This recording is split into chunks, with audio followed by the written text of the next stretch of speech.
In the shadow of his most famous ideas lies a Dostoevsky few have truly encountered. While scholars have analyzed his Grand Inquisitor and dissected his underground man, they have overlooked entire continents of thought that run beneath his novels like subterranean rivers. What you are about to discover is not the Dostoevsky of popular understanding, but the philosopher who grappled with questions so unsettling that even he could barely articulate them directly. These are the ideas he embedded in minor characters, tucked into parenthetical observations, and encoded in the very structure of his narratives rather than stating them plainly. This is Fyodor Dostoevsky's secret philosophy. The thoughts too dangerous, too paradoxical, or too incomplete to state directly. The insights that emerged not from his most famous speeches, but from the silences between them, the contradictions within them, and the patterns that only become visible when you step back and view his entire body of work as a single philosophical project. If these unconventional perspectives resonate with you, a like or subscribe would mean more than you know. It truly helps sustain this work. I'm curious about our global reach, so drop a comment sharing your location and local time. It's remarkable how we come together across distances to explore these eternal principles. Now, settle into a comfortable spot, perhaps dim the lighting, and allow the external world to recede as we embark on a shared exploration of someone who descended into the darkest corners of the human soul and emerged with piercing truths about suffering, redemption, and what it means to be truly human. Part 1. The Metaphysics of Shame and the Birth of Consciousness. Dostoevsky discovered something that modern psychology would not articulate for another century. Shame is not merely an emotion, but the fundamental structure through which human self-awareness emerges. Before we can think I am, we must first experience I am seen.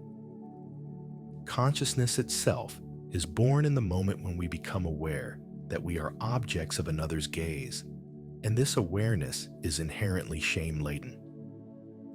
This insight pervades Dostoevsky's work, but is never stated as a philosophical principle. Instead, it manifests through a recurring pattern. His characters achieve their deepest moments of self-knowledge precisely when they are most ashamed, most exposed, most vulnerable to the judgment of others. The underground man's consciousness reaches its peak intensity when he imagines how pathetic he appears to others. Raskolnikov's true self-awareness begins not with his crime, but with his shame before Sonia. Dmitry Karamazov becomes fully human only when he accepts his shame before the entire court.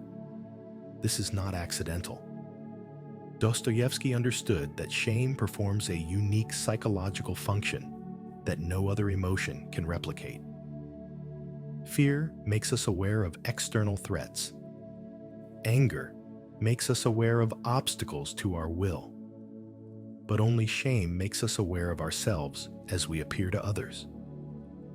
Only shame forces us to see ourselves from the outside, to become simultaneously subject and object, observer and observed. The Western philosophical tradition, from Descartes through Kant to the existentialists, tried to locate the origin of self-awareness in pure thought. I think, therefore I am. But Dostoevsky recognized this as a profound error.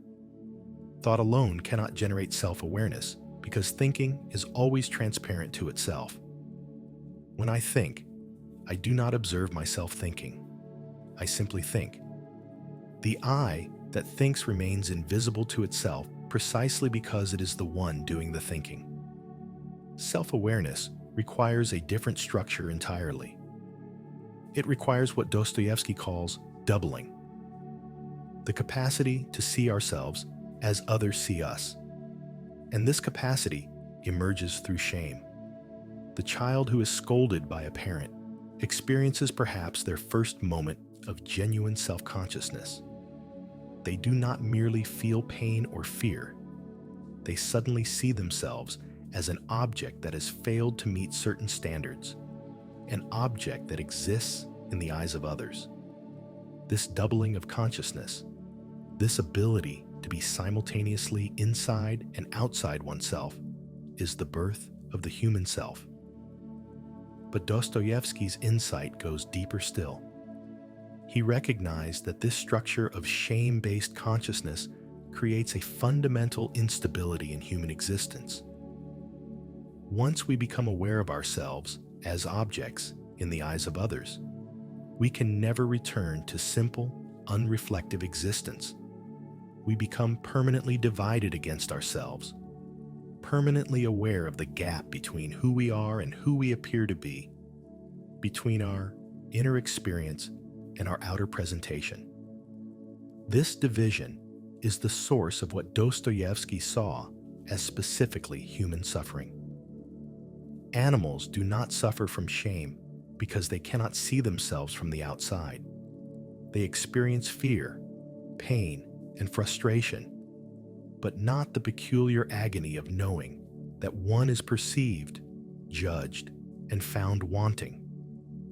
Even physical torture does not approach the psychological torment of being seen in one's degradation, of knowing that others are witnessing one's humiliation. The underground man embodies this structure in its most extreme form. His entire consciousness consists of imagining how he appears to others and then writhing in shame at this imagined appearance.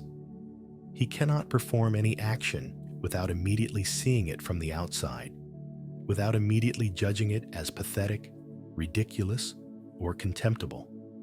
This hyperactive shame consciousness paralyzes him completely because every potential action is preemptively negated by his anticipation of how shameful it will appear. But Dostoevsky discovered something even more unsettling. Shame is not merely painful, it is also strangely pleasurable. The underground man does not simply suffer from shame. He cultivates it, seeks it out, wallows in it.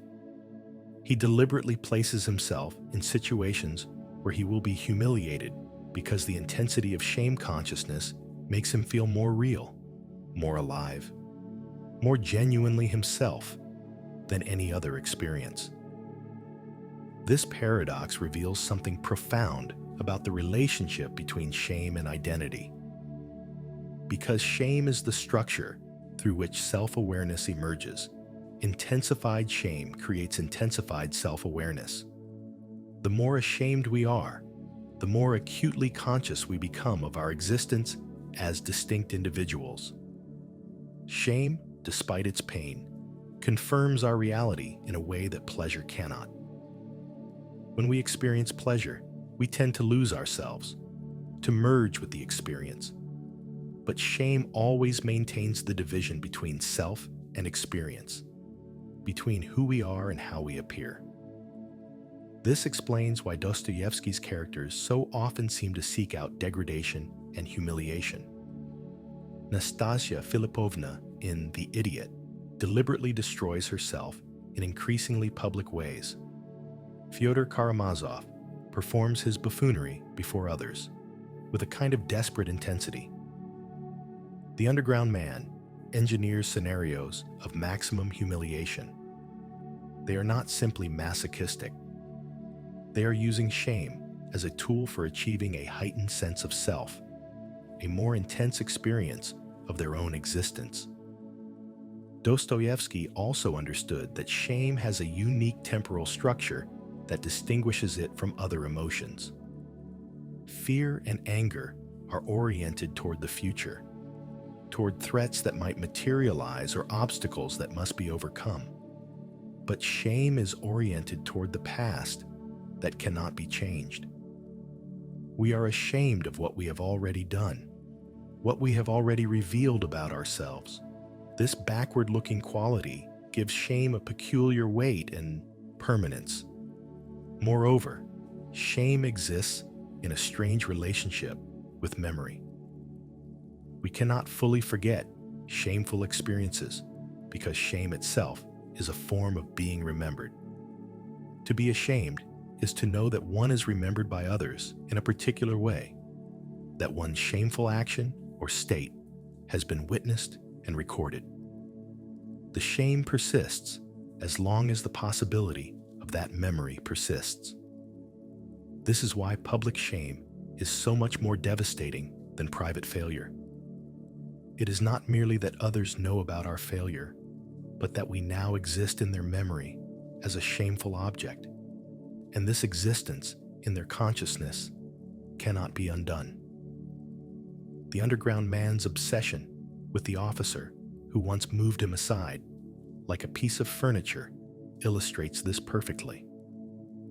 The incident itself was trivial, but it created a memory in another consciousness, a memory of the underground man as insignificant, as less than human. This memory, existing in someone else's mind, becomes an objective fact about the underground man's existence that he cannot escape or revise. He is, in part, constituted by this shameful memory existing in another's consciousness. Dostoevsky's metaphysics of shame leads to a disturbing conclusion about the nature of social existence.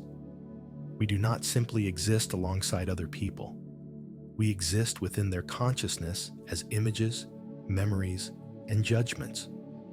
Part of our being is literally located outside ourselves, in the minds of those who perceive and remember us.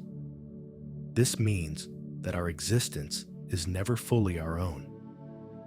We are partly constituted by forces completely beyond our control, by how others choose to see us, remember us, and judge us.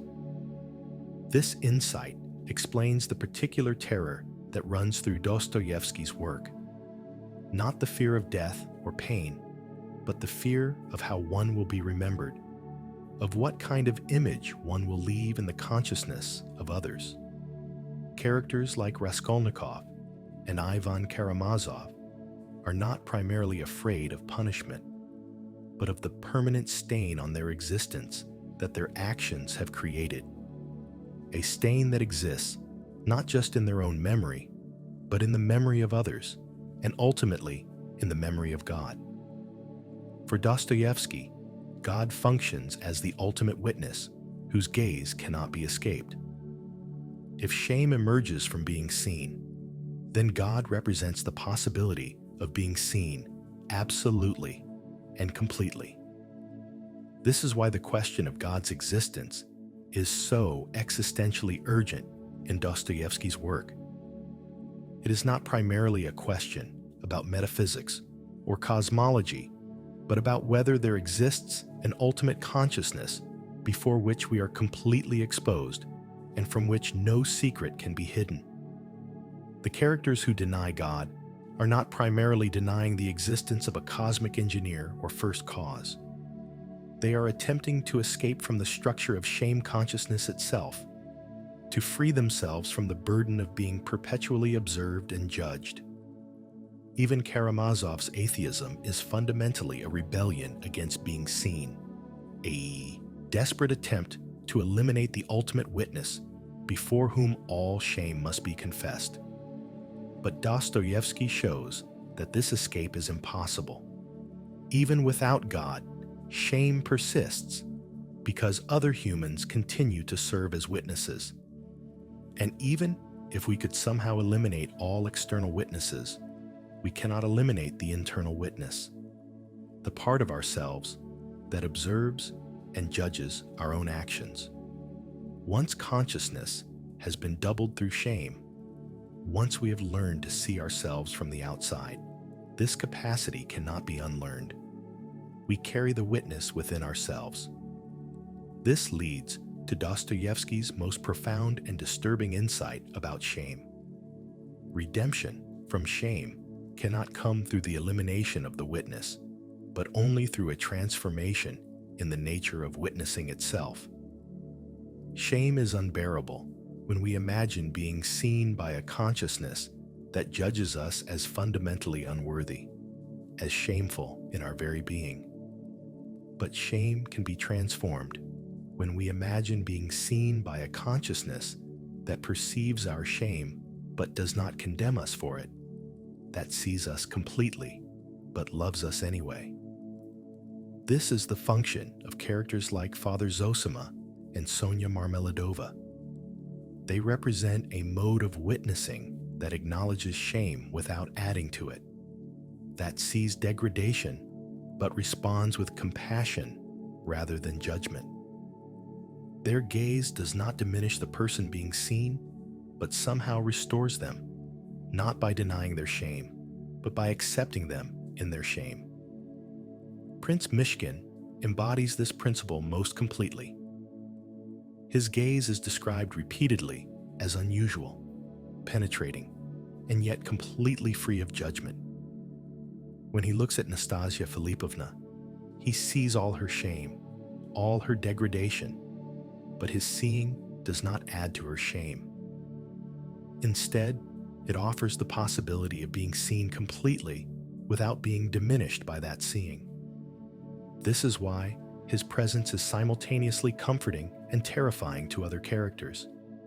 He offers what they most desperately want, to be truly seen, but this is also what they most fear. Dostoevsky suggests that this mode of non-judgmental witnessing is possible only for those who have fully accepted their own shame, who have descended completely into their own degradation and emerged not destroyed but transformed. Only those who know shame from the inside, who have experienced it in its most complete form, can witness the shame of others without adding to it. This is why Dostoevsky's saints are always former sinners. Always people who have touched bottom and somehow survived. The metaphysics of shame thus leads to a profound theological and ethical insight. Salvation comes not through the elimination of shame, but through its complete acceptance in the presence of a loving witness. We are saved not by becoming shameless, but by being fully seen in our shame and loved anyway. This requires a witness whose gaze is both absolutely penetrating and absolutely compassionate, which is precisely how Dostoevsky understood Christ. Part 2. The Economics of Suffering and the Ledger of Pain. Dostoevsky was obsessed with a question that most philosophers avoid. Can suffering be quantified? Does pain have exchange value? Is there a cosmic bookkeeping system that balances accounts of suffering and compensation? These questions emerge constantly in his work, but never receive straightforward answers, because Dostoevsky discovered something deeply troubling. We cannot help but think in terms of moral economics, yet this very mode of thinking is itself a profound error that leads to moral and spiritual catastrophe. The economic metaphor pervades human moral thinking. We speak of debts and credits, of paying for our sins, of earning rewards, of balancing accounts. We imagine that virtue deposits credits in some cosmic bank account, while vice creates debts that must be paid. Even those who deny divine justice still think in these terms, demanding that the universe somehow balance its books, that good be rewarded and evil punished, that suffering be compensated. Ivan Karamazov's rebellion is fundamentally economic. He presents God with an accounting problem.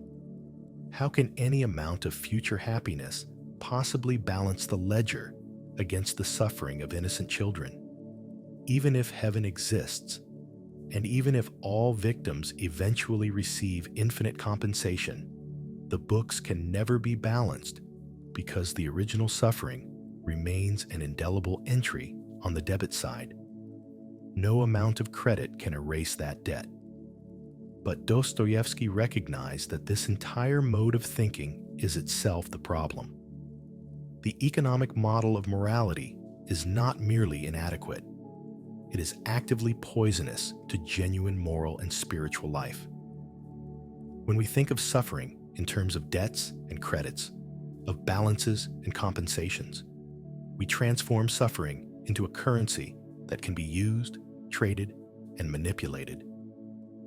And this transformation corrupts everything it touches. The underground man provides the clearest illustration of this corruption. He hoards his suffering like a miser hoards gold. Every slight, every humiliation, every moment of pain is carefully cataloged and preserved because each represents a form of capital that can be invested for psychological returns. His suffering makes him special, gives him claims against others, justifies his spite and resentment. He has transformed pain into a resource to be managed and deployed strategically.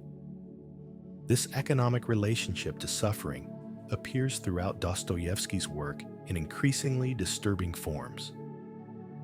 Luzhin, in Crime and Punishment, explicitly calculates the exchange value of his good deed in marrying Dunya, how much gratitude he can extract, how much obedience it will purchase.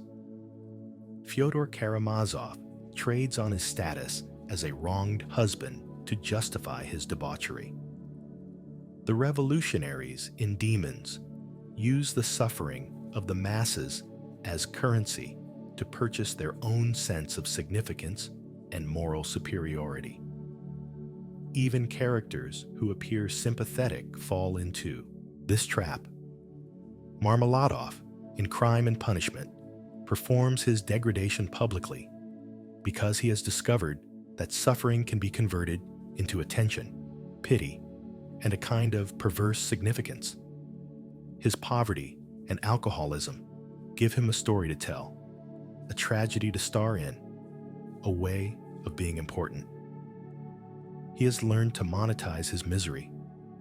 Dostoevsky understood that this economic thinking about suffering creates several profound distortions in human psychology and morality.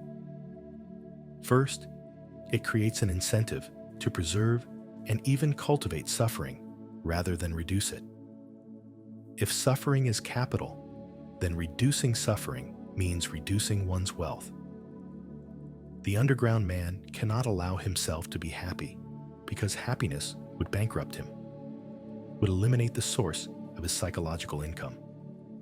Second, it creates resentment and entitlement. If I have suffered, then someone owes me. The universe owes me compensation. Other people owe me consideration. God owes me an explanation. This sense of being owed corrupts genuine relationships because every interaction becomes a transaction. Every kindness becomes a payment on an account. Every refusal becomes a debt default. Third, it makes suffering competitive. If suffering has value, then people begin competing over who has suffered more, who has the greater claim, who deserves more compensation.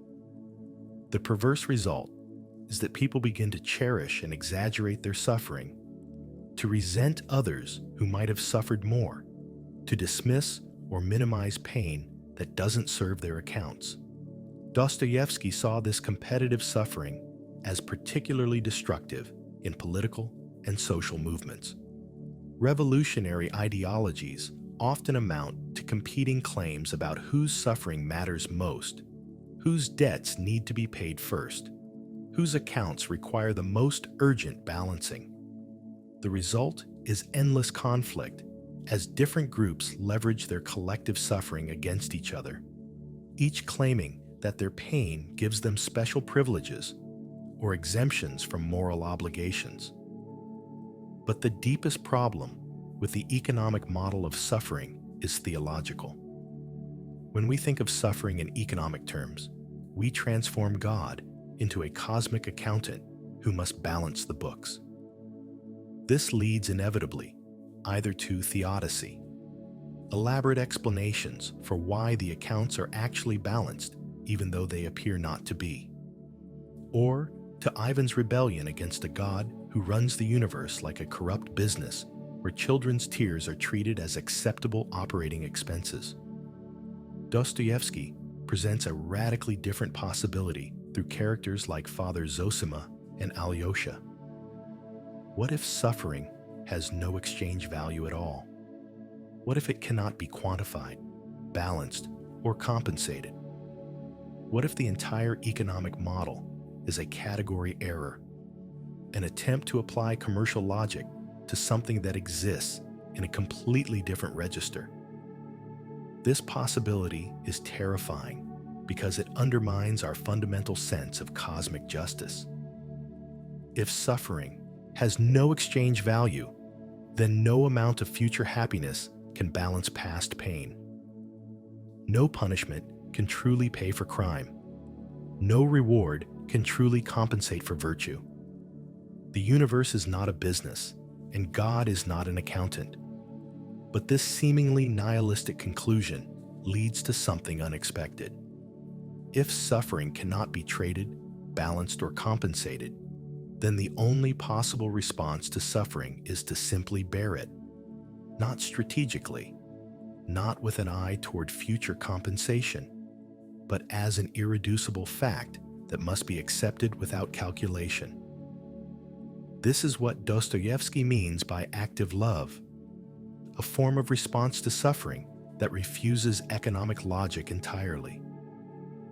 When Zosima teaches that everyone is responsible for everyone else, he is not creating a new form of debt.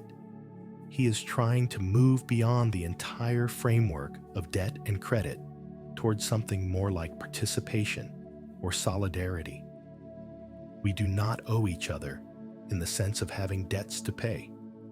Rather, we are implicated in each other's existence in a way that makes the language of debt inadequate.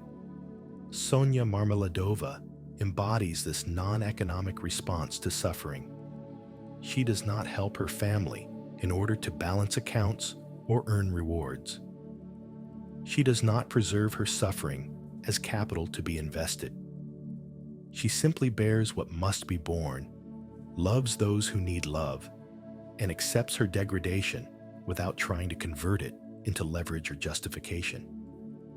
Her love operates outside economic logic entirely. Dostoevsky suggests that this non-economic mode of existence is possible only for those who have abandoned all hope of cosmic justice in the economic sense. As long as we secretly believe that accounts will eventually be balanced, we remain trapped in economic thinking. Only when we fully accept that no balancing is possible, that suffering simply is and cannot be compensated, can we move to a different mode of existence entirely. This explains the strange serenity of Dostoevsky's saints. They have accepted the fundamental injustice of existence, the impossibility of balancing the books, the inadequacy of all compensation. This acceptance does not make them passive or resigned. Rather, it frees them to respond to suffering directly, without the mediation of economic calculation, without asking, "What will I get for this?" or "What is this worth?" But Dostoevsky also shows the terrible difficulty of achieving this non-economic consciousness. We are hardwired to think in terms of exchange, balance, and compensation. Every fiber of our being rebels against the idea that suffering might be simply irredeemable, that no future state could possibly balance the books. Ivan's rebellion speaks for something deep in human nature that demands justice in economic terms. The Grand Inquisitor represents the theological attempt to satisfy this economic demand. He offers humanity a deal. Surrender your freedom and receive in exchange security, certainty, and relief from the burden of choice. This is explicit, economic logic applied to the relationship between God and humanity. The Inquisitor has turned religion itself into a business transaction. Christ's response, or rather, his silence and kiss, represents the refusal of economic logic. He offers nothing in exchange for freedom. He demands everything and promises nothing calculable in return. His love operates in a register where exchange is meaningless, where gift cannot be reciprocated because reciprocation would reduce gift to transaction. Dostoevsky recognized that most people cannot tolerate this non-economic mode of existence. We need to believe that accounts will be balanced, that suffering has value, that justice will eventually be served. The alternative seems to be chaos, meaninglessness, the collapse of all moral order. This is why the Grand Inquisitor's economic religion appeals to millions, while Christ's gift love remains impossibly demanding. Yet Dostoevsky also suggests that the economic model, despite its psychological appeal, is ultimately more terrible than the non-economic alternative. If suffering has exchange value, then it becomes rational to inflict suffering in order to accumulate capital. The political and religious atrocities of history are largely the work of people who believed they could justify present pain through future compensation, who treated human beings as entries in a ledger, who calculated that certain debts required certain payments. The revolutionaries and demons operate entirely within economic logic. They believe they can balance accounts through violence, that the suffering they inflict will be compensated by the utopia they create. That present pain is an investment in future happiness. Their morality is explicitly economic, and this economic morality leads directly to murder and terrorism. Raskolnikov's theory of the extraordinary man is also fundamentally economic. He believes that the suffering of the pawnbroker can be balanced by the good that will come from redistributing her wealth. He calculates that one death is an acceptable price for many lives improved. His crime emerges not from abandoning economic morality, but from taking economic morality to its logical conclusion. Dostoevsky's critique of utilitarianism, socialism, and all consequentialist ethics is ultimately a critique of economic thinking applied to morality. These systems treat suffering as a currency that can be minimized through proper calculation.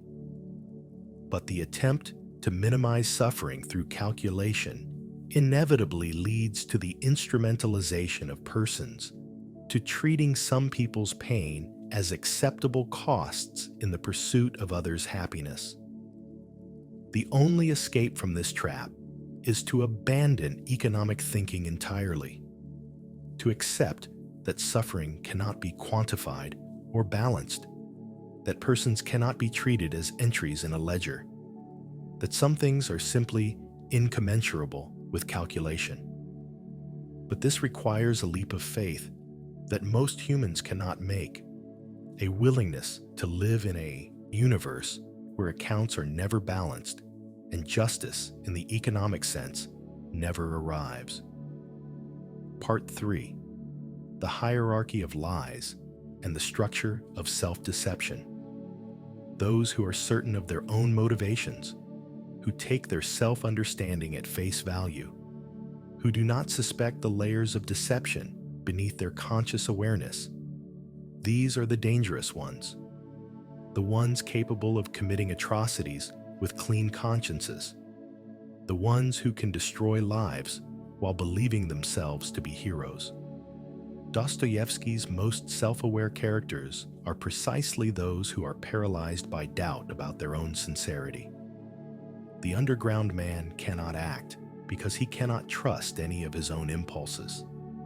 He suspects that every generous feeling might be vanity, that every noble thought might be self-deception, that every moment of apparent authenticity might be another performance. This suspicion makes him ineffective, ridiculous, pathetic, but also incapable of the grand-scale evil that the self-certain revolutionaries accomplish with ease. This leads to a troubling paradox at the heart of Dostoevsky's ethics. The the most morally advanced consciousness might be the one most paralyzed by self-doubt.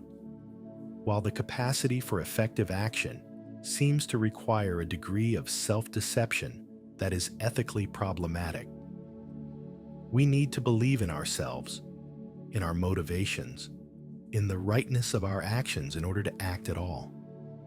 But this belief is almost always partly false, partly self-serving, partly a convenient fiction we tell ourselves to justify what we wanted to do anyway. The question becomes, is there a form of action that does not require self-deception? Can we act effectively while remaining aware of the possible impurity of our motives, the uncertainty of our understanding, the likelihood that we are deceiving ourselves in ways we cannot recognize? Dostoevsky's answer seems to be that such action is possible, but extremely rare, requiring a kind of spiritual grace that most humans do not possess. Father Zosima represents this possibility, action undertaken in full awareness of one's own fallibility, with humility about one's motives, without the certainty that usually drives human behavior. He acts not because he is sure he is right, but because action is required, and he is the one present to undertake it. He advises others not because he possesses superior wisdom, but because they have asked for advice, and he cannot refuse to help. His effectiveness emerges not from confidence, but from acceptance. Acceptance of his own limitations, his own potential for self-deception, his own implication in the general human condition of uncertainty and error. But Dostoevsky also shows that this mode of humble action is almost impossible to maintain. Even Zosima's disciples tend to harden his teachings into dogma, to convert his lived wisdom into rules and principles, to transform his tentative guidance into certainty. The moment wisdom is stated explicitly, it becomes a tool for self-deception, a way of feeling superior to those who do not possess this wisdom, a justification for actions that might actually be driven by less noble motives. This is why Dostoevsky's genuine wisdom appears so rarely in explicit statements, and so often in actions, gestures, and silences. The explicit statement can be appropriated by the self-deceiving consciousness and used as a tool for further deception. But the action undertaken in the right spirit, the gesture that emerges from genuine rather than performed humility, the silence that refuses to justify itself, these resist appropriation by the machinery of self-deception. The kiss that Christ gives the Grand Inquisitor cannot be turned into a doctrine or a justification. It simply is what it is, an act of love that requires no explanation and permits no rationalization. The Grand Inquisitor cannot incorporate this kiss into a system of self-justification because it operates in a register where systems do not function. This is why the kiss haunts him, why it glows in his heart, even as his mind continues to elaborate its justifications for betraying everything the kiss represents. Dostoevsky understood that genuine moral and spiritual truth can only be communicated through such resistant means, through stories rather than arguments, through concrete particulars rather than abstract principles, through enacted examples rather than stated rules. The moment truth is abstracted into principle, it becomes available for use by the self-deceiving consciousness, which is always ready to deploy any principle in service of its hidden agendas. This explains the peculiar structure of Dostoevsky's novels themselves. They do not argue for positions. They dramatize consciousness in all its complexity and self-deception. They do not present heroes to emulate. They show human beings struggling with problems that have no clean solutions. They do not offer wisdom. They demonstrate the difficulty of wisdom, the ease of self-deception, the tragic gap between what we believe about ourselves and what we actually are. The novels resist reduction to message or moral because any such reduction would betray their central insight: that human consciousness is so structured as to make any simple moral message into a tool for self-deception.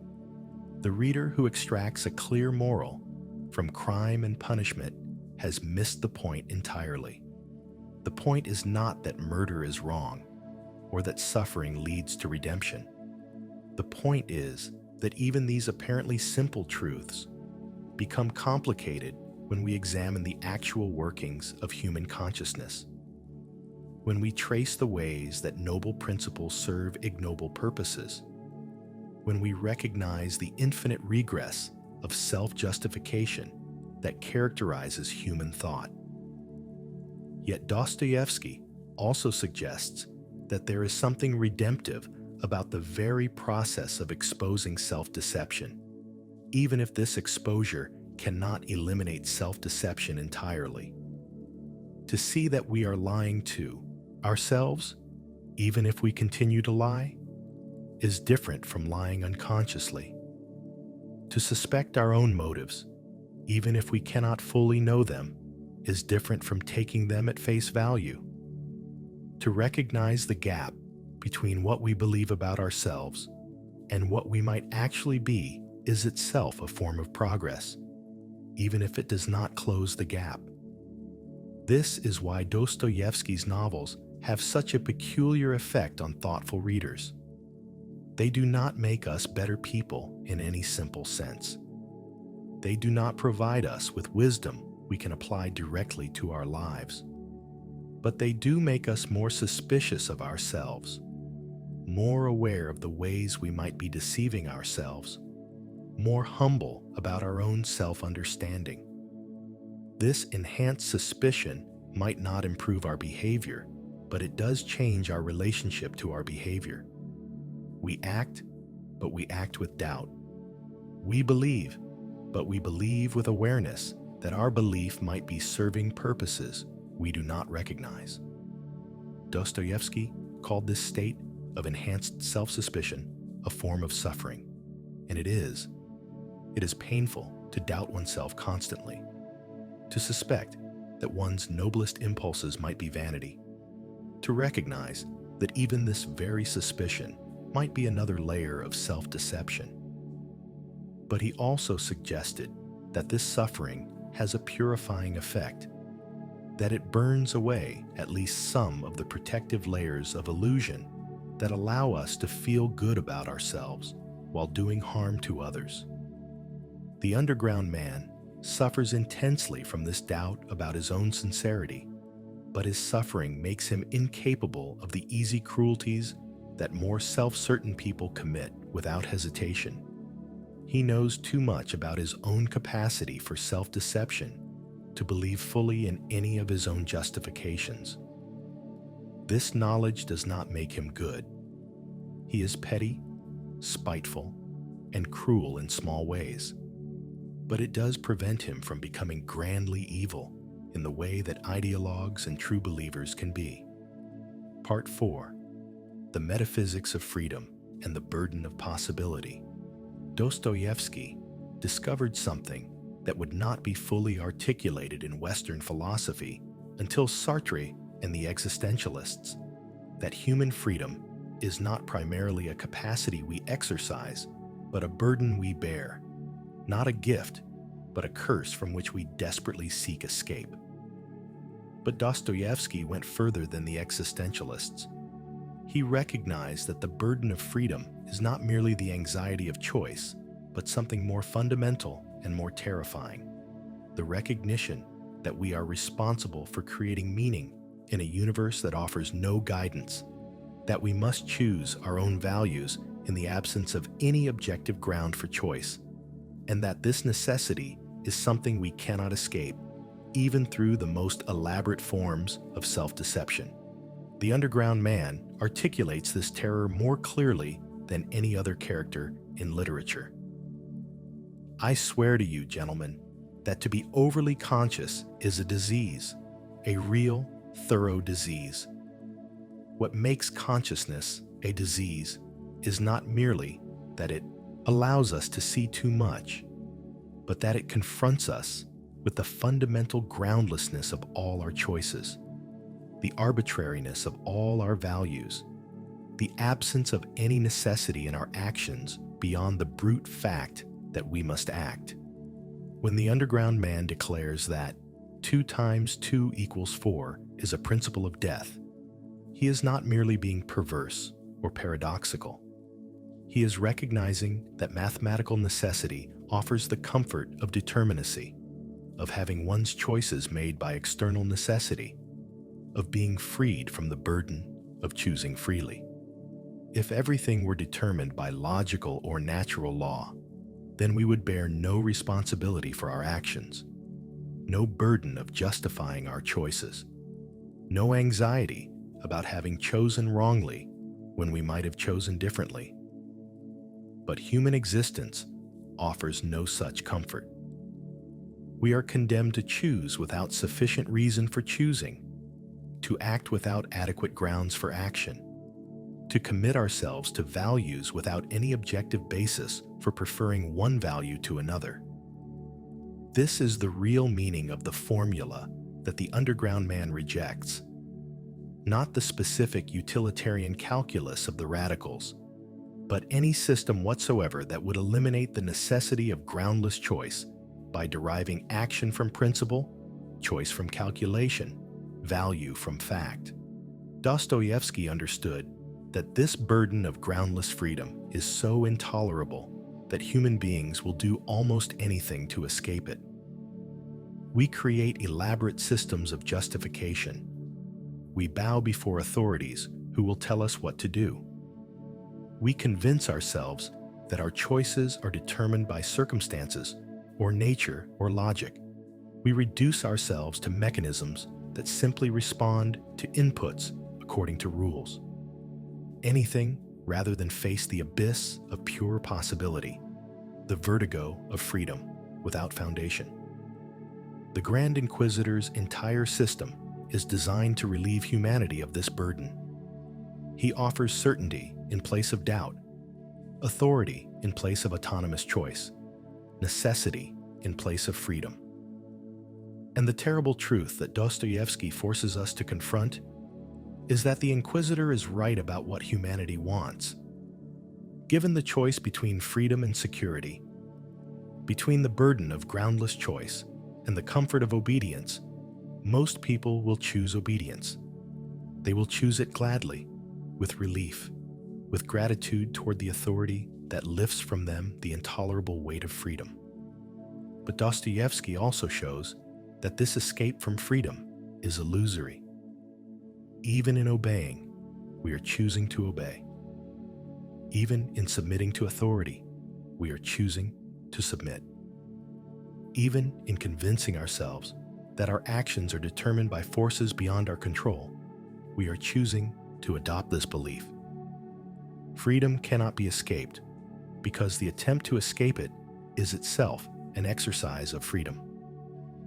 We are condemned to freedom, and every attempt to flee from this condemnation only demonstrates its inescapability. This is most clearly visible in the character of Smerdyakov, who claims that his murder of Fyodor was determined by Ivan's philosophy, that he acted merely as the instrument of ideas he did not originate, that he bears no real responsibility because he was only carrying out the logical implications of what Ivan taught him. But this claim is itself a choice. The choice to interpret Ivan's philosophy in a particular way, to act on it in a specific manner, to kill at this particular moment rather than some other. Smerdyakov's determinism is a lie he tells himself to escape the burden of freedom. But the lie itself is an act of freedom that demonstrates what it attempts to deny.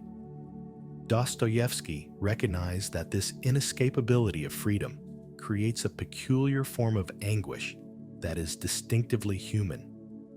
Animals do not suffer from freedom because they do not possess it.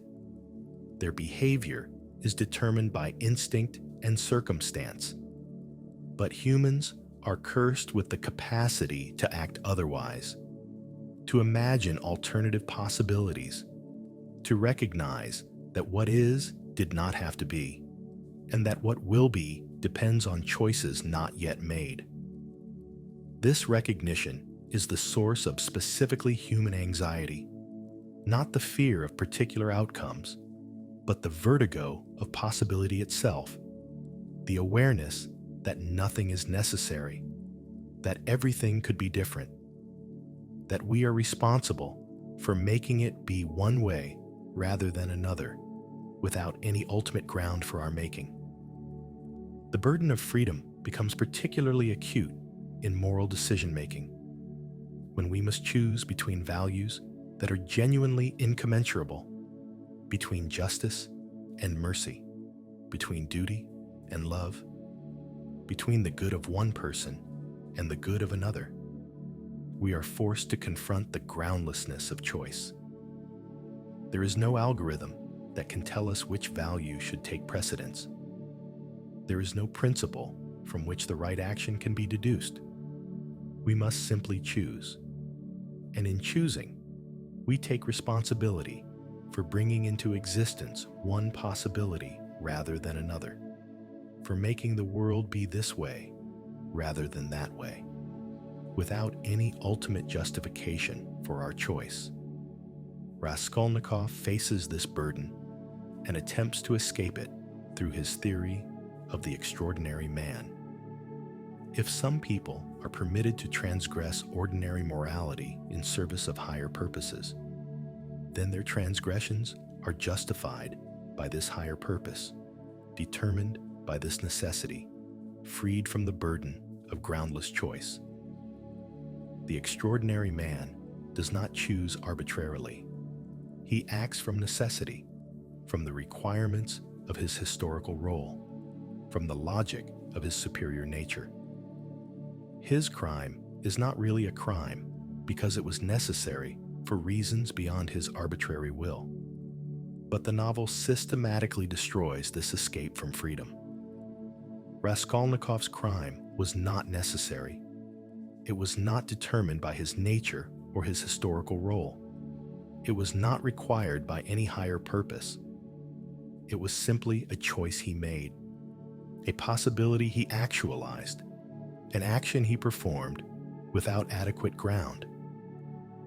And this recognition that he killed not from necessity, but from freedom, that his action was groundless and arbitrary, that he bears full responsibility for having brought this possibility into actuality. This recognition is what ultimately destroys his self-justification and forces him toward confession and redemption. The theme of doubles that appears throughout Dostoevsky's work is intimately connected to this metaphysics of freedom. The double represents the person we might have been, the possibility we might have actualized, the choice we might have made.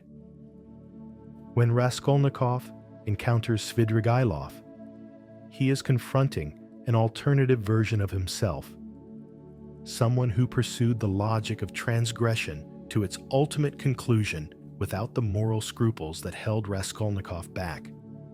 Svidrigailov is not merely a separate character. He is a possibility that existed within Raskolnikov himself, a path he might have taken, a version of himself he might have become. This is why encounters with doubles are so disturbing in Dostoevsky.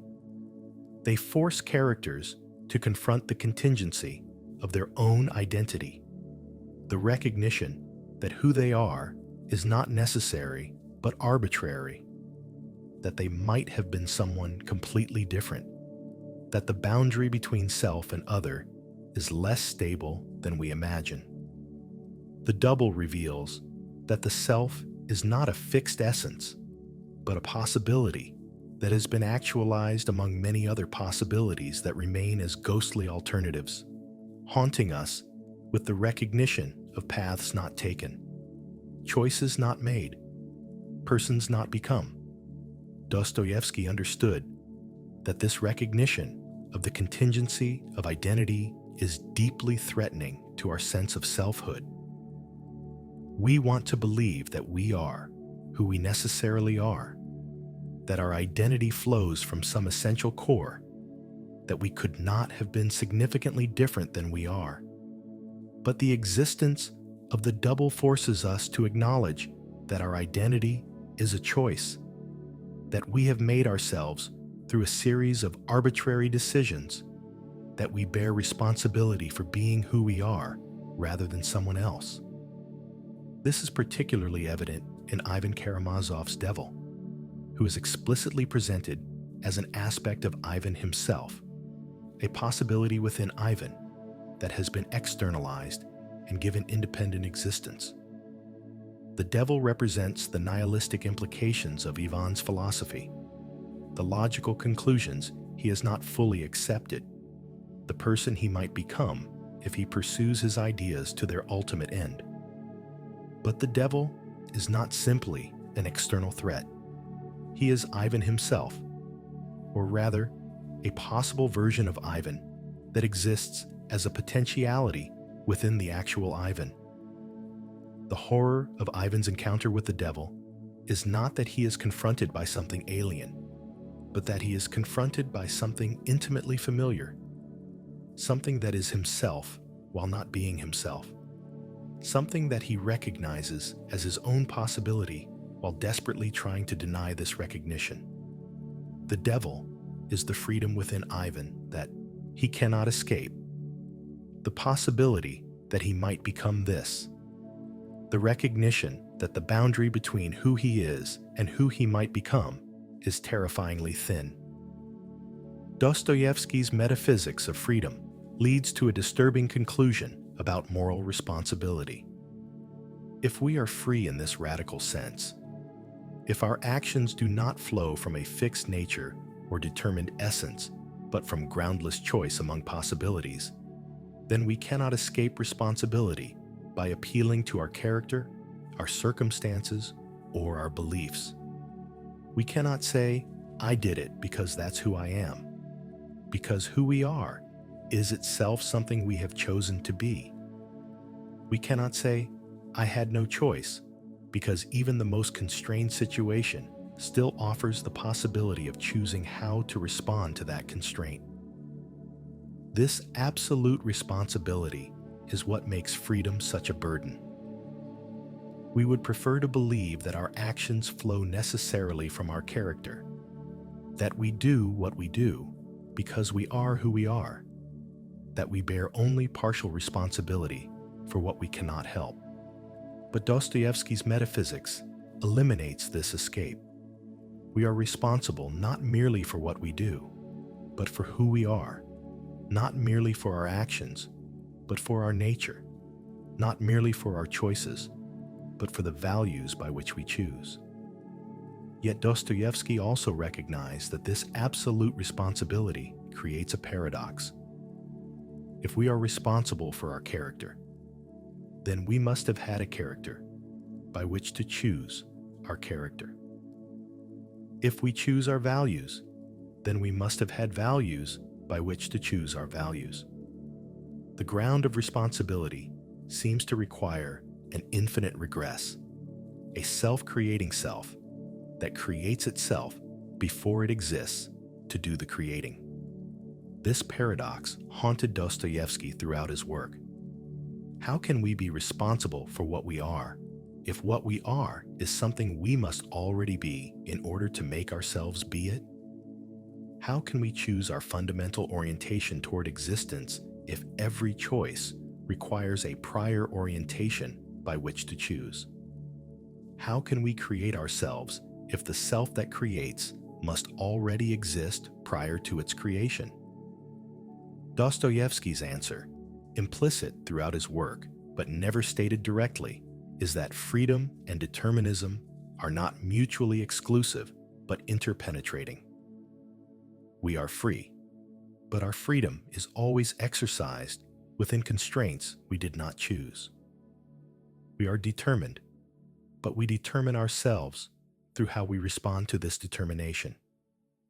We are shaped by forces beyond our control, but we are responsible for what we make of this shaping. The paradox cannot be resolved because it is built into the structure of human existence itself.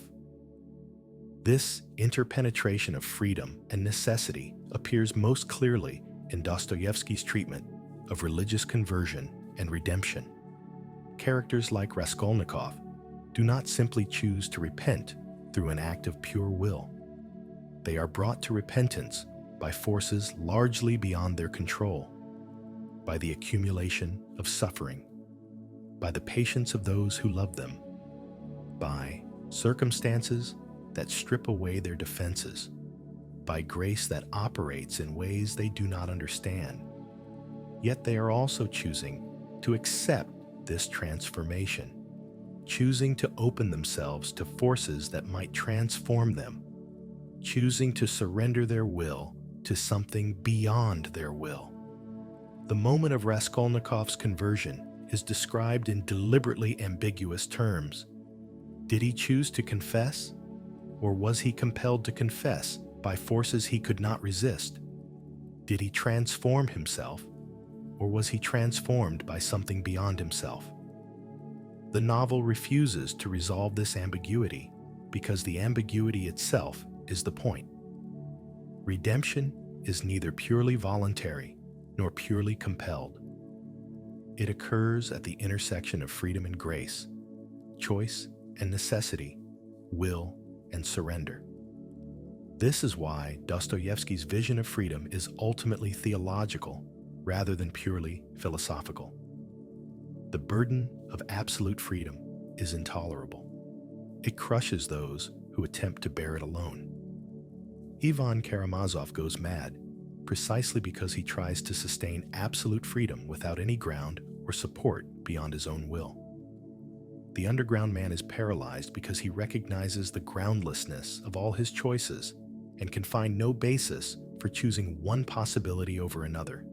Raskolnikov suffers intensely because he took upon himself the godlike responsibility of determining value, of deciding who should live and who should die, of creating meaning through his autonomous will.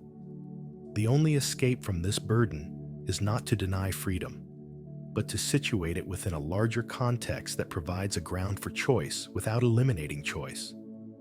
This is what faith offers in Dostoevsky's vision, not the elimination of freedom through submission to external authority, but the grounding of freedom in a relationship with something beyond oneself that makes choice possible without making it arbitrary. When Raskolnikov finally accepts Sonia's love and opens himself to the possibility of redemption, he does not surrender his freedom, but finds a ground for his freedom, a reason for choosing life over death, love over isolation, meaning over nihilism. But Dostoevsky also shows that this grounding of freedom in faith is not a simple solution or a comfortable resolution. It requires what Kierkegaard called the leap of faith, a choice that cannot be justified by any reasoning preceding it, a commitment that must be made without adequate grounds, a surrender that is itself an act of absolute freedom. Faith does not eliminate the burden of freedom. It transforms it by providing a context within which freedom can be exercised without leading to nihilistic vertigo. The Grand Inquisitor's criticism of Christ is precisely that Christ demands this impossible combination of freedom and faith. He asks humanity to choose freely, to surrender their freedom, to ground their groundless choices in a relationship with something that cannot be grasped by reason or will, to accept a meaning that cannot be derived or justified, but only received as gift. This demand is too much for ordinary humanity, and the Inquisitor is not wrong about this.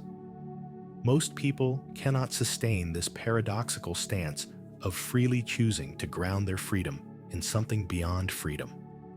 Yet Dostoevsky also suggests that the inquisitor's alternative, the elimination of freedom through external authority and deterministic systems, is even more intolerable. It offers relief from the burden of freedom, but at the cost of everything that makes human existence meaningful. A life without freedom is not truly human life, even if it is more comfortable.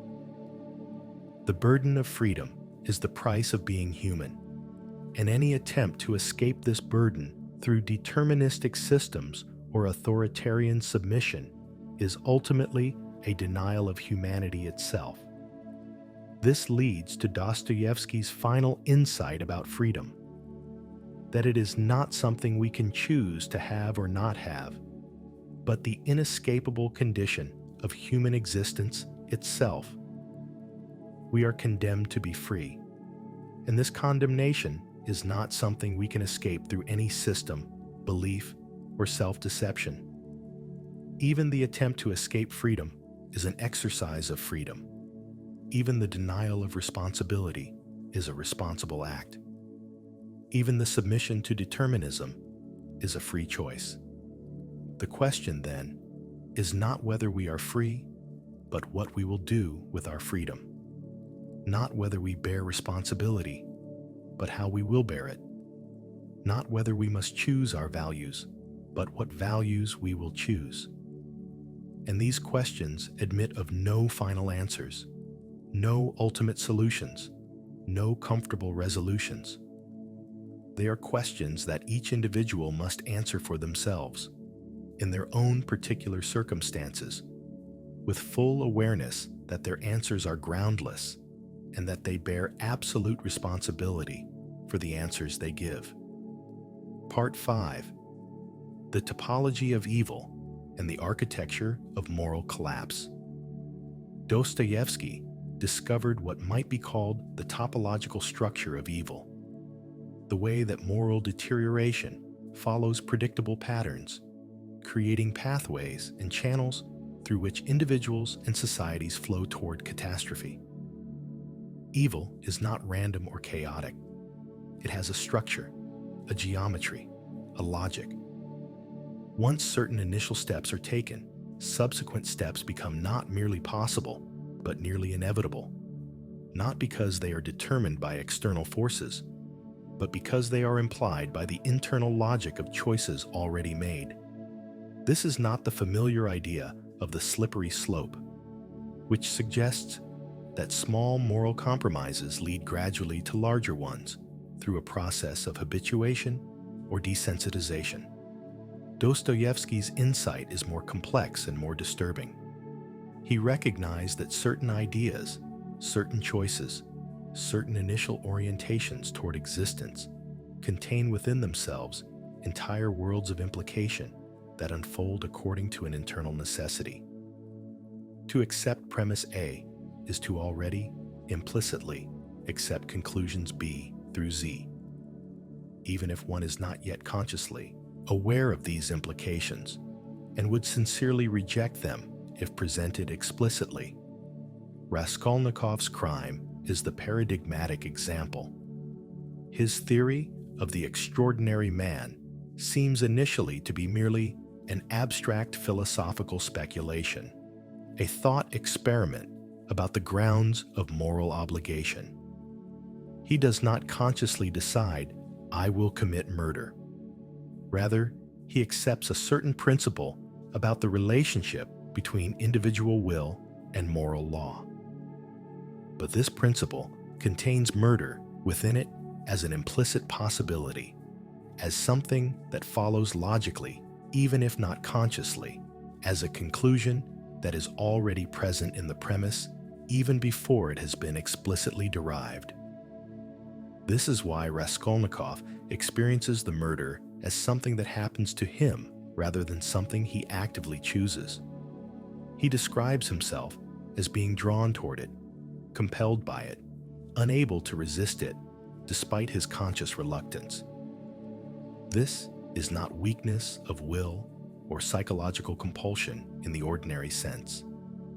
It is the manifestation of an internal logic that was already operating beneath his conscious awareness from the moment he accepted the initial premise. The murder was always already there, waiting to be actualized, implicit in the thought that preceded it.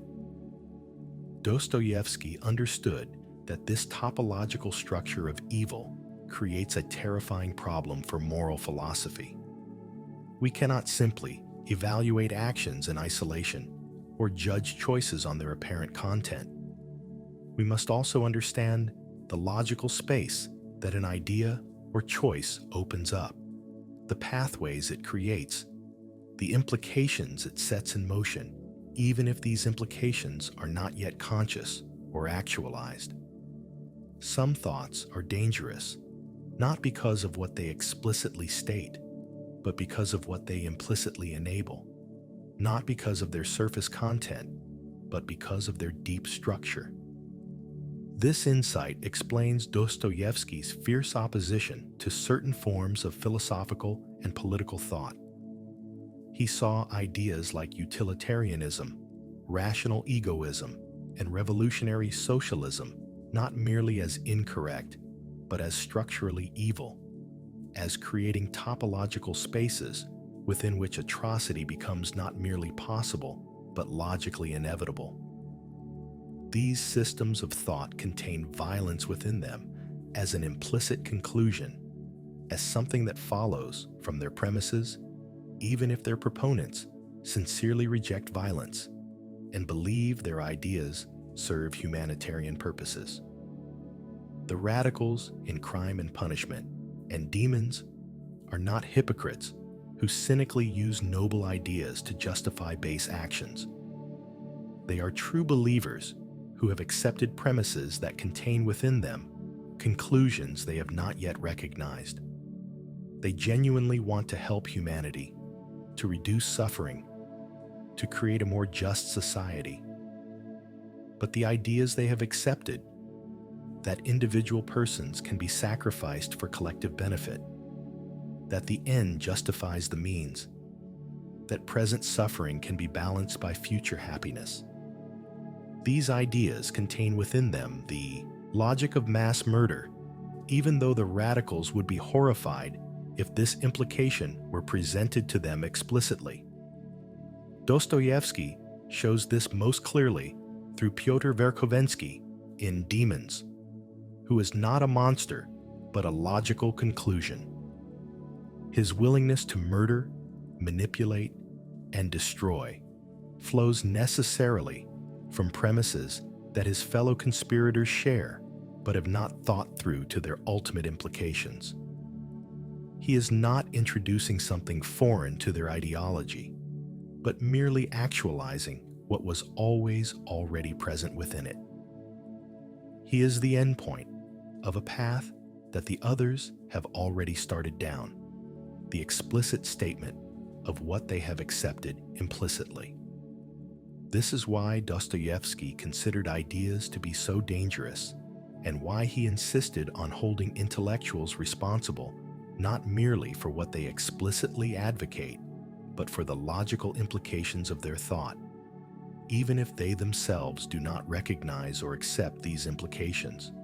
The intellectual who proposes a theory that contains violence within its logic bears responsibility for the violence that others commit in actualizing this logic, even if the intellectual sincerely rejects violence and never intended for their theory to be used in this way. But Dostoevsky's insight goes deeper still. He recognized that the topological structure of evil operates not merely at the level of explicit ideas, but at the level of fundamental orientations toward existence. Certain basic stances toward reality, certain ways of relating to other persons, certain modes of being in the world create pathways that lead inexorably toward evil, regardless of the specific ideological content with which they are filled. The orientation of instrumental reason, the stance that views the world and other persons primarily as means to ends, creates a topological space within which atrocity is always already possible. Once we begin to relate to others primarily as instruments for achieving our purposes, we have entered a logical space that contains exploitation, manipulation, and ultimately murder as implicit possibilities. It does not matter whether our purposes are selfish or altruistic, whether we seek personal pleasure or universal happiness. The instrumental orientation itself creates the conditions for evil by reducing persons to things, by treating human beings as resources to be managed rather than as ends in themselves. Dostoevsky saw this instrumental orientation as the defining feature of modernity, the fundamental error that underlies all the various ideologies and movements he opposed. Western rationalism, scientific materialism, utilitarian ethics, socialist economics, revolutionary politics, all share this common foundation of instrumental reason. All view the world as material to be organized and persons as means to be deployed. This is why Dostoevsky's criticism of modernity cannot be answered by switching from one modern ideology to another. The problem is not with the specific content of modern thought, but with the basic orientation that all modern thought shares. The alternative orientation that Dostoevsky proposes is what we might call participatory rather than instrumental reason, a way of relating to reality that sees other persons not as means to ends, but as participants in a shared existence, not as objects to be used, but as subjects to be encountered. This participatory orientation creates a completely different topological space, one within which certain forms of evil become not impossible, but unthinkable, not prevented by external restraint, but prevented by the very structure of the orientation itself. When we relate to another person as a genuine participant in shared existence, we cannot instrumentalize them without destroying the relationship, cannot manipulate them without leaving that mode of participation, cannot murder them without exiting entirely from the participatory orientation. This is not a matter of moral prohibition or external constraint, but of internal logic. Just as accepting the premise of instrumental reason implicitly contains exploitation and murder, so accepting the stance of participatory existence implicitly excludes these possibilities. This explains the peculiar quality of Dostoevsky's positive characters like Prince Mishkin, Father Zosima, and Sonia Marmeladova. They are not simply good people who resist temptation through willpower or who obey moral rules through discipline. They inhabit a different logical space entirely, one within which the possibilities that tempt and torment other characters simply do not arise as live options. They cannot imagine using another person instrumentally because they do not relate to persons instrumentally. They cannot conceive of justifying evil by appealing to good consequences because they do not think in terms of calculating consequences at all. But Dostoevsky also shows the terrible fragility of this participatory orientation in the modern world. The entire structure of modern society, its economics, its politics, its institutions, its educational systems, is organized around instrumental reason. To maintain a participatory orientation in such a context requires constant resistance, constant vigilance, constant effort to avoid being pulled into the dominant mode of thinking and relating. This is why Dostoevsky's saints are always depicted as vulnerable, as barely able to survive in the modern world, as constantly threatened by forces that would destroy or corrupt them. Prince Mishkin's tragedy illustrates this fragility perfectly. He enters Petersburg society with a completely different orientation toward others, one based on genuine encounter rather than instrumental use. But the society he enters cannot accommodate this orientation. Every person he meets attempts to use him for their own purposes, to fit him into their schemes, to reduce him to a piece in their games. He resists this reduction, but his resistance is passive and vulnerable. He cannot prevent others from destroying themselves and each other, cannot stop the machinery of exploitation and manipulation that structures their relationships, cannot save those who are being crushed by the logic of instrumental reason that governs their world. The novel's conclusion suggests that perhaps the participatory orientation cannot survive in the modern world, that the topological space of instrumental reason has become so dominant that it excludes and destroys alternative orientations, that there is no room left for genuine encounter in a society organized entirely around use and manipulation. Mishkin's descent into madness is not merely a personal tragedy, but a structural impossibility. The impossibility of maintaining a participatory stance in a world structured by instrumental logic. This leads to one of Dostoevsky's darkest insights, that the topological structure of evil is not merely individual, but social, not merely psychological, but institutional. Societies create channels through which individuals flow toward catastrophe, pathways that make certain forms of evil nearly inevitable, even for those who begin with good intentions and sincere moral convictions. Once a society is structured by instrumental reason, once its institutions are organized around the logic of efficiency and utility, once its relationships are mediated by calculation and exchange, then individuals within that society will tend toward evil regardless of their personal virtue or conscious commitments. The revolutionary movements that Dostoevsky depicts are not simply collections of bad individuals, but manifestations of a social logic that creates evil as its systematic output. The individuals who join these movements are often idealistic, compassionate, genuinely concerned about suffering and injustice. But they have entered a topological space structured by instrumental reason, by the logic of means and ends, by the assumption that present persons can be sacrificed for future benefit. Once within this space, they will tend to flow toward atrocity, not because they are bad people, but because they are following the internal logic of the space they inhabit. This is why Dostoevsky insisted that opposing specific revolutionary programs or particular political movements is inadequate. The problem is not with this or that program, but with the underlying logic that generates such programs. Not with particular movements, but with the topological space within which all such movements operate.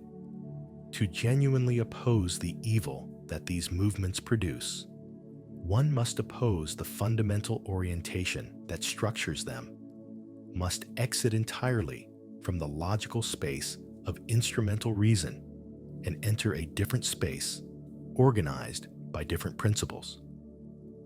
But Dostoevsky also recognized the terrible difficulty of this exit. We are born into a world already structured by instrumental reason, already organized around efficiency and utility. We learn to think in these terms before we learn to think at all. Our language, our concepts, our basic categories of understanding are all shaped by this dominant logic. To exit from this space would require not merely changing our beliefs or adopting different values, but restructuring our entire way of being in the world, transforming ourselves so fundamentally that we would become almost unrecognizable to ourselves. This is why Dostoevsky's depictions of genuine transformation, of characters who manage to exit from the topological space of instrumental reason and enter the space of participatory existence, always involve something like death and resurrection. Raskolnikov must be completely destroyed, must suffer to the point of annihilation before he can begin to inhabit a different logical space. The transformation is not gradual or continuous, but catastrophic, involving the collapse of one entire mode of existence and the emergence of something radically new. This catastrophic structure of transformation reveals another aspect of Dostoevsky's topology of evil. The pathways within the space of instrumental reason do not simply lead to increasingly severe forms of evil. They lead to a point of crisis where the entire space collapses and forces a choice between two fundamentally different orientations. One cannot simply become slightly better or somewhat more moral while remaining within the instrumental framework. One must either continue down the path toward ultimate catastrophe or undergo a radical transformation that exits from that space entirely. This is the meaning of Dostoevsky's insistence on the necessity of suffering. Suffering is not valuable in itself, nor is it a punishment for sin or a test of character. Rather, suffering is the only force powerful enough to break the hold of the topological space we inhabit, to crack open the logical framework that structures our existence, to make possible a transition between fundamentally different modes of being. Without suffering, we remain trapped in whatever space we initially inhabit, following its pathways wherever they lead, unable to step outside its logic, even when we consciously recognize that this logic is leading us toward destruction. Raskolnikov's suffering does not teach him moral lessons or reform his character through punishment.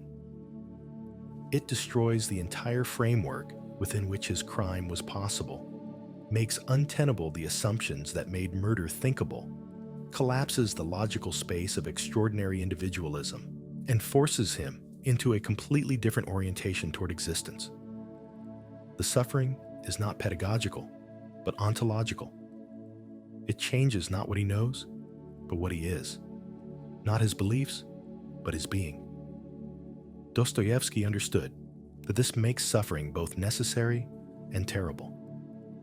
It is necessary because without it, transformation between topological spaces is impossible. We remain locked in whatever orientation we begin with, prisoners of our own logic. But it is terrible because suffering does not guarantee transformation.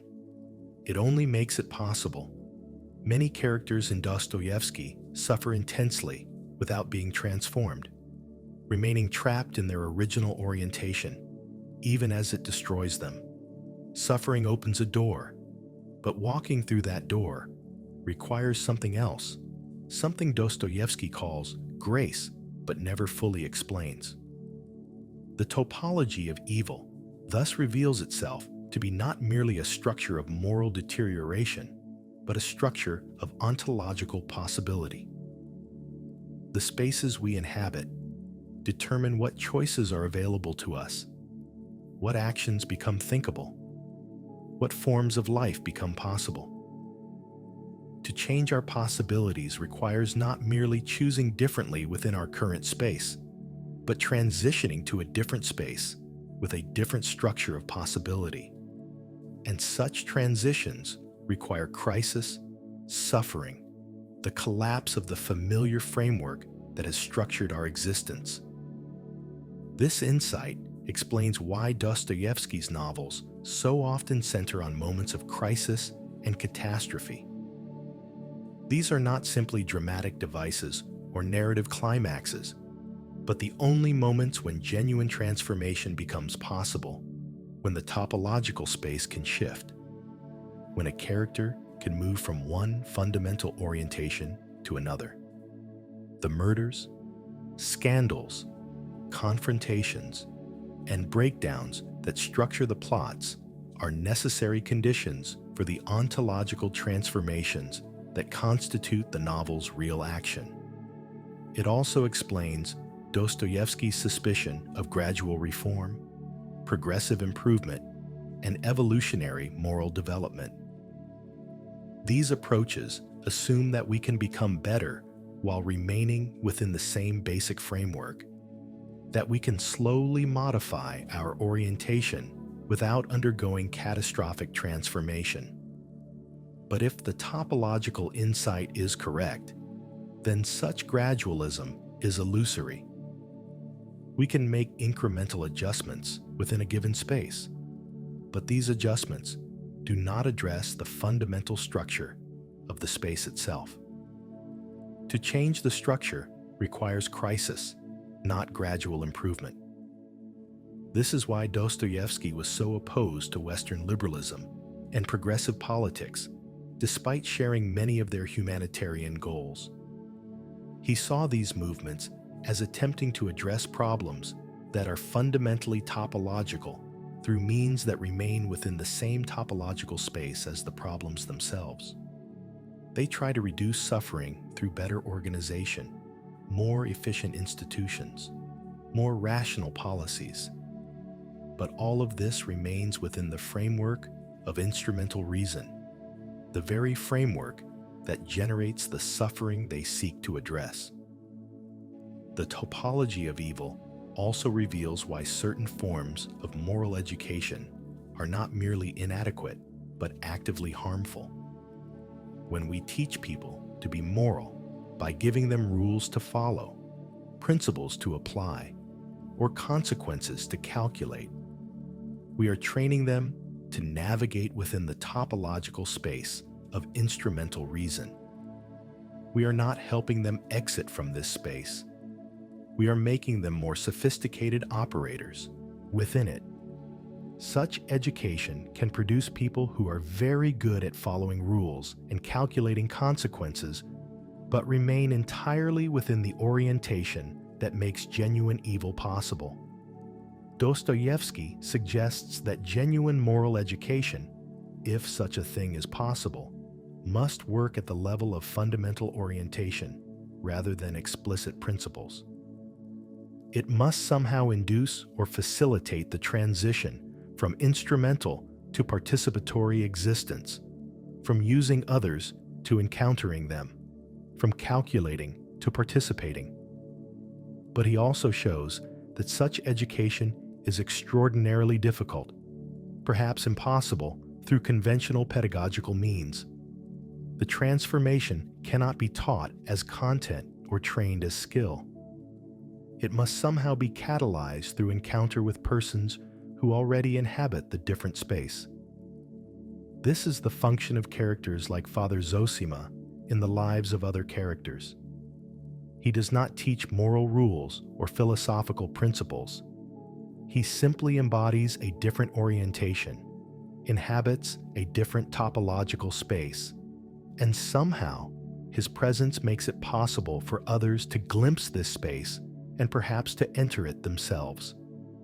His effect on others is not through argument or instruction, but through the sheer fact of his different mode of being, which demonstrates that alternatives to the dominant orientation are possible.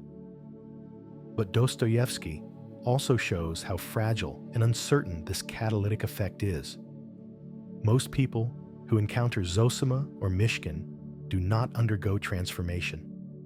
They observe these figures, recognize their difference, perhaps even admire them, but return to their own familiar orientations unchanged. The catalytic presence creates possibility, but does not guarantee transformation. Something more is required, some readiness, some openness, some crisis that has already begun to crack the familiar framework, for the encounter to produce genuine change. The topological structure of evil leads finally to a disturbing conclusion about the relationship between individual and society.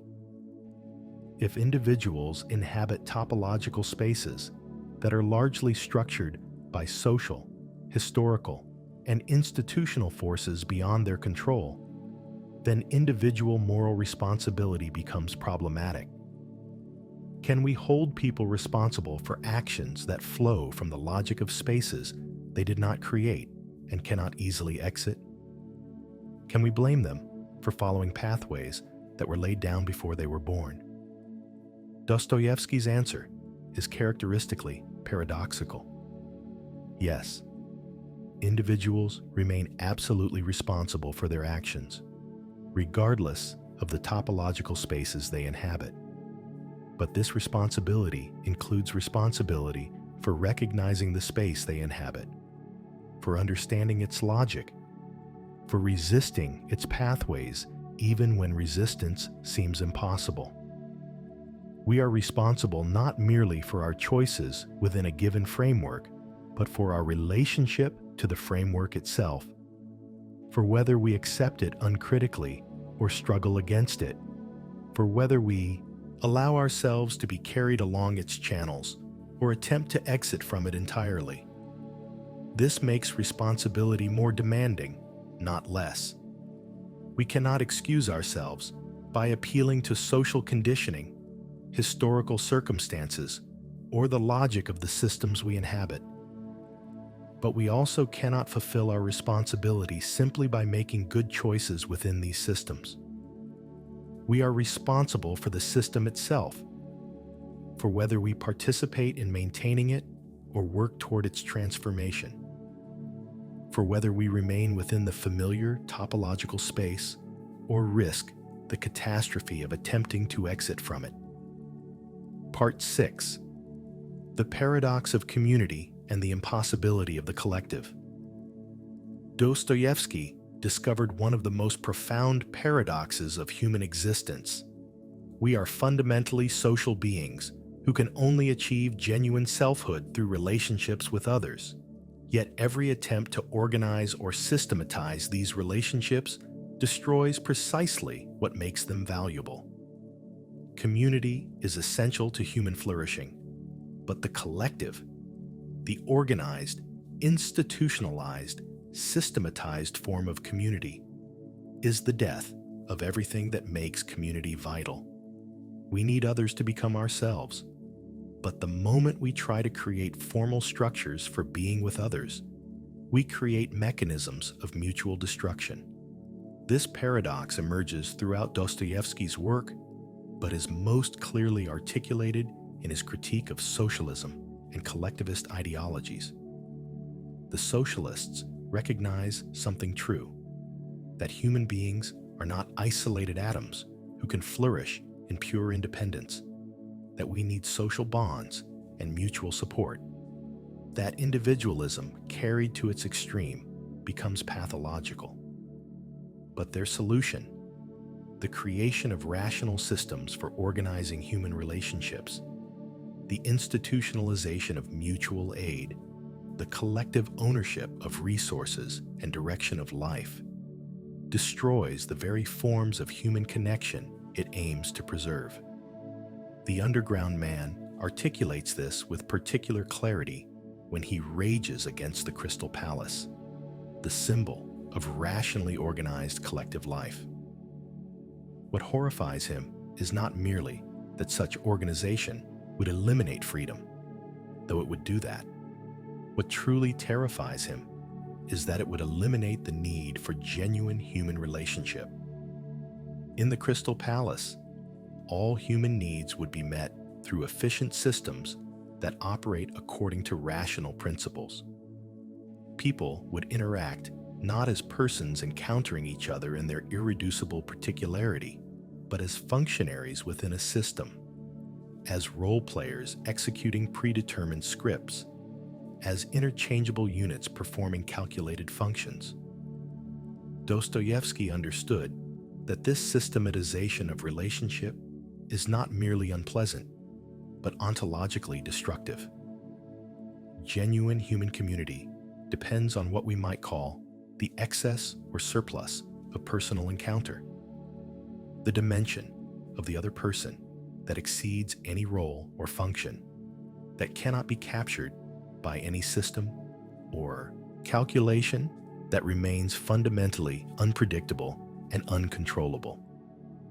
When we encounter another person genuinely, we encounter not a function or role, but a mystery, a depth that cannot be fully known, a freedom that cannot be fully predicted. But this excess is precisely what systematized collectivity must eliminate in order to function. A rational system requires that its components be predictable, that their behavior can be calculated, that they fulfill their assigned functions reliably. The moment persons begin to act from their excessive particularity rather than their systematic function, the system breaks down.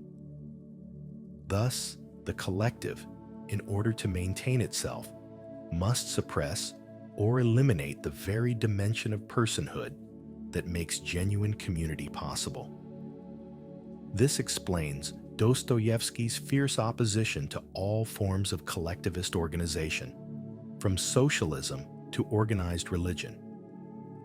These systems promise to create community, but actually destroy it by replacing genuine encounter with functional interaction, personal relationships with role-based transactions, the mystery of the other with the predictability of the systematized unit. They try to rationalize what can only exist as gift, to organize what can only arise spontaneously, to systematize what depends essentially on freedom from system. The alternative that Dostoevsky proposes is not individualism, which he saw as equally destructive in its own way. The isolated individual who attempts to exist in pure independence from others becomes inhuman, monstrous, ultimately insane. Raskolnikov's crime emerges directly from his attempt to establish himself as a completely autonomous individual who creates his own values and owes nothing to others. His redemption requires abandoning this project of radical independence and accepting his fundamental dependence on and responsibility to others. But this dependence must remain personal rather than systematic, voluntary rather than organized, based on love rather than principle.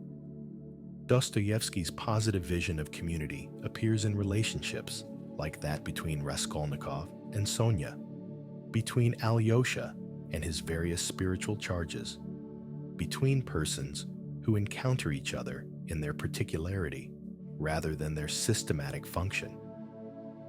These relationships are characterized by several features that distinguish them from collective organization. First, they are asymmetrical. Each person gives and receives differently. There is no calculation of equivalence or balance. Sonia gives to Raskolnikov not what he has earned or what would balance their accounts, but what she has to give from her particular situation and capacity. The relationship is not an exchange of equivalent values, but a meeting of irreducible particulars. Second, they are voluntary in a radical sense. They are chosen not from duty or obligation, not from adherence to principles or rules, but from love that has no ground beyond itself. Sonia helps Raskolnikov not because she ought to, not because it serves some higher purpose, but simply because she loves him. This groundlessness is essential. The moment the relationship is grounded in principle or obligation, it loses its character as genuine encounter and becomes merely the execution of a rule. Third, they are risky and vulnerable. Genuine encounter exposes us to the other in ways that systematic relationship protects against. When Sonia encounters Raskolnikov, she makes herself completely vulnerable to him, opens herself to rejection and betrayal, accepts the possibility of being hurt. This vulnerability is not a defect, but essential to the relationship's genuineness. Systematic relationships protect against such vulnerability by reducing persons to functions, but this protection eliminates precisely what makes relationship meaningful. Fourth, they are irreplaceable and non-transferable. The relationship between Raskolnikov and Sonia is not an instance of a general type that could be equally well instantiated by other persons in the same roles. It is absolutely unique, depending on these particular persons with their particular histories and qualities. If either were replaced by someone else, it would be a completely different relationship, not the same relationship with different actors. These characteristics make genuine community impossible to organize or systematize. We cannot create institutions that guarantee asymmetrical giving, voluntary love, radical vulnerability, and irreplaceable particularity. Any attempt to institutionalize these features either fails to achieve them or achieves only their external form while losing their essential content. We can create institutions that require people to act as if they love each other, but such required love is not love at all. We can create systems that distribute goods asymmetrically, but such calculated asymmetry is completely different from the spontaneous excess of genuine gift. This is the paradox. Community is essential, but cannot be organized. We desperately need structured forms of mutual support, but such structures destroy what they aim to preserve. We want to guarantee love through institutions, but guaranteed love is a contradiction in terms. Dostoevsky offers no solution to this paradox because he believed it is insoluble. We are trapped between the isolation of pure individualism and the oppression of organized collectivity, with no stable middle ground that can be institutionalized and maintained. The best we can achieve is what Dostoevsky shows through Father Zosima's monastery, a loosely structured community that maintains space for genuine encounter, that does not attempt to fully systematize relationships, that preserves freedom and particularity even while providing framework and support. But even this is fragile, constantly threatened by the tendency toward either anarchic dissolution or totalizing organization, requiring constant vigilance and renewal to prevent it from hardening into mere institution. This paradox has profound implications for political thought. If genuine community cannot be organized, then all political projects that aim to create community through institutional means are fundamentally misguided. This includes not merely socialism and other explicit collectivisms, but also liberal projects that attempt to create conditions for community through rights, laws, and institutional frameworks. Even the most well-intentioned political program that aims to facilitate human flourishing through institutional means will tend to undermine the very flourishing it seeks to enable.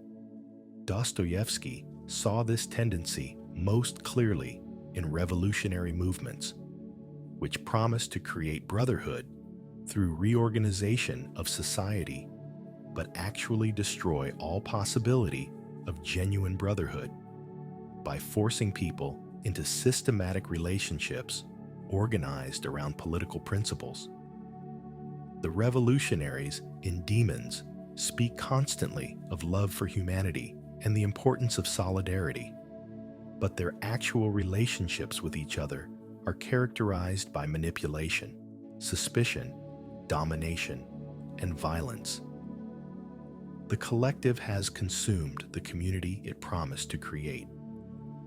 But Dostoevsky also recognized this tendency in more moderate political movements, including the liberal reformism of his time.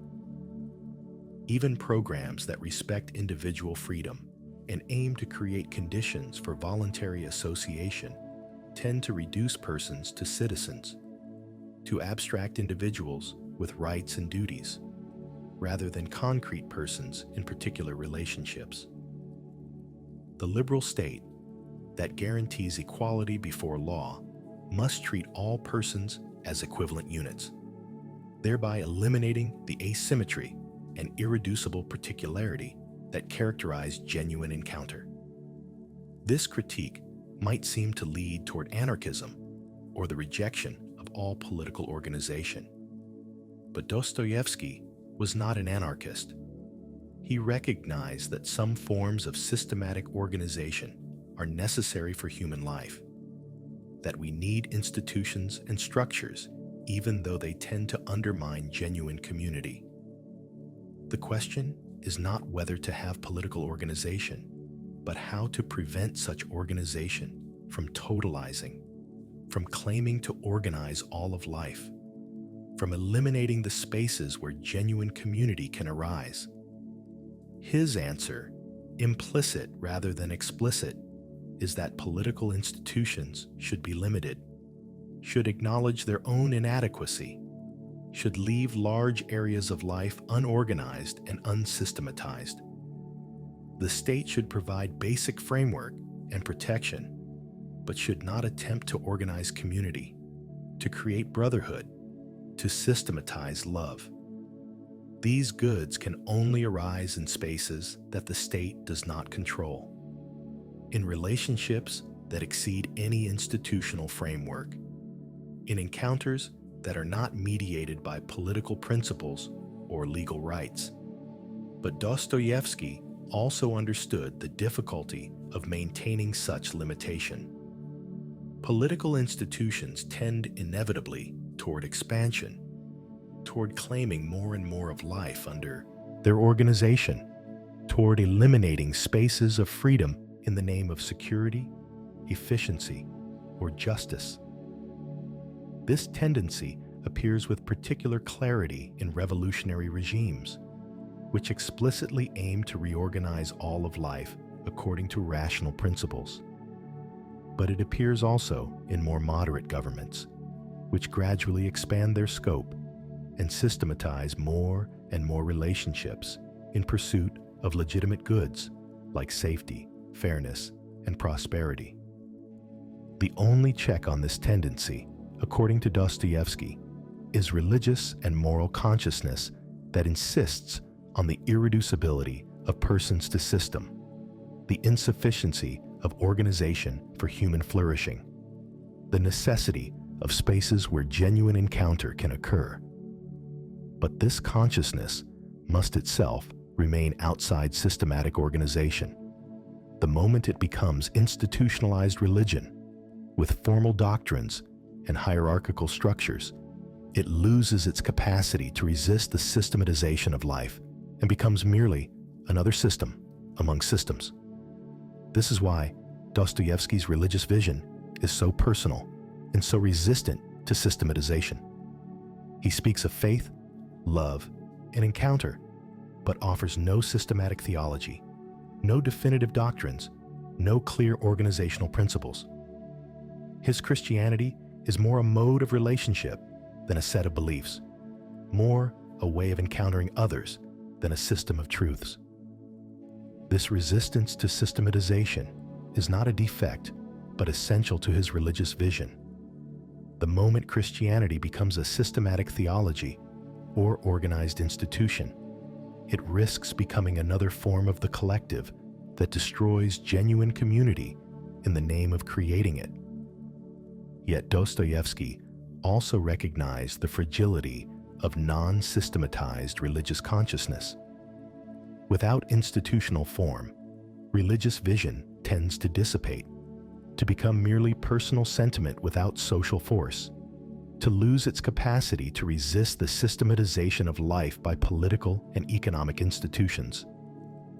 The church as institution betrays the religious vision it contains, but without institutional form, the religious vision lacks the power to maintain itself in a world dominated by other institutions. This creates another instance of the fundamental paradox. We need religious institutions to preserve and transmit religious consciousness. But these institutions tend to systematize and thereby destroy the consciousness they aim to preserve. Dostoevsky offers no solution, but shows the tension in characters like Father Zosima, who exists within institutional frameworks, but maintains an independence from them, who uses institutional position, but is not defined by it, who participates in organized religion while preserving space for encounter that exceeds organization. The paradox of community and collective extends also to questions of social justice and reform. Dostoevsky was acutely aware of social suffering, economic inequality, and institutional injustice.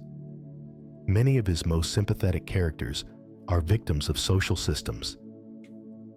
The poor, the exploited, the marginalized. Yet he was deeply suspicious of all programs for social reform that attempted to address these problems through systematic reorganization of society. This suspicion emerged not from indifference to suffering, but from recognition that suffering cannot be systematically eliminated without also eliminating the conditions for genuine community. The attempt to organize society rationally so that all needs are met and all suffering eliminated requires treating persons as units to be managed rather than as irreducible particulars to be encountered. It requires calculating suffering and comparing miseries, creating hierarchies of deserving and undeserving, systematizing aid and institutionalizing compassion. All of this destroys the personal dimension of response to suffering that Dostoevsky saw as essential. The alternative is not to accept suffering as inevitable or to refuse to help those in need. It is rather to respond to suffering personally, through particular relationships with particular sufferers, through actions that emerge from love rather than principle, through giving that is not organized or systematized, but spontaneous and excessive. Sonia's response to her family's suffering exemplifies this mode. She helps not according to any principle of justice or utility, not as part of any organized program, but simply from love for these particular people in their particular situation. But Dostoevsky also recognized the apparent inadequacy of this personal response in the face of massive systematic suffering.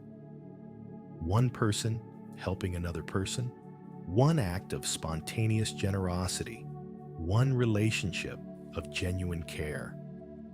These seem pitifully insufficient when confronted with the vast scale of modern social misery.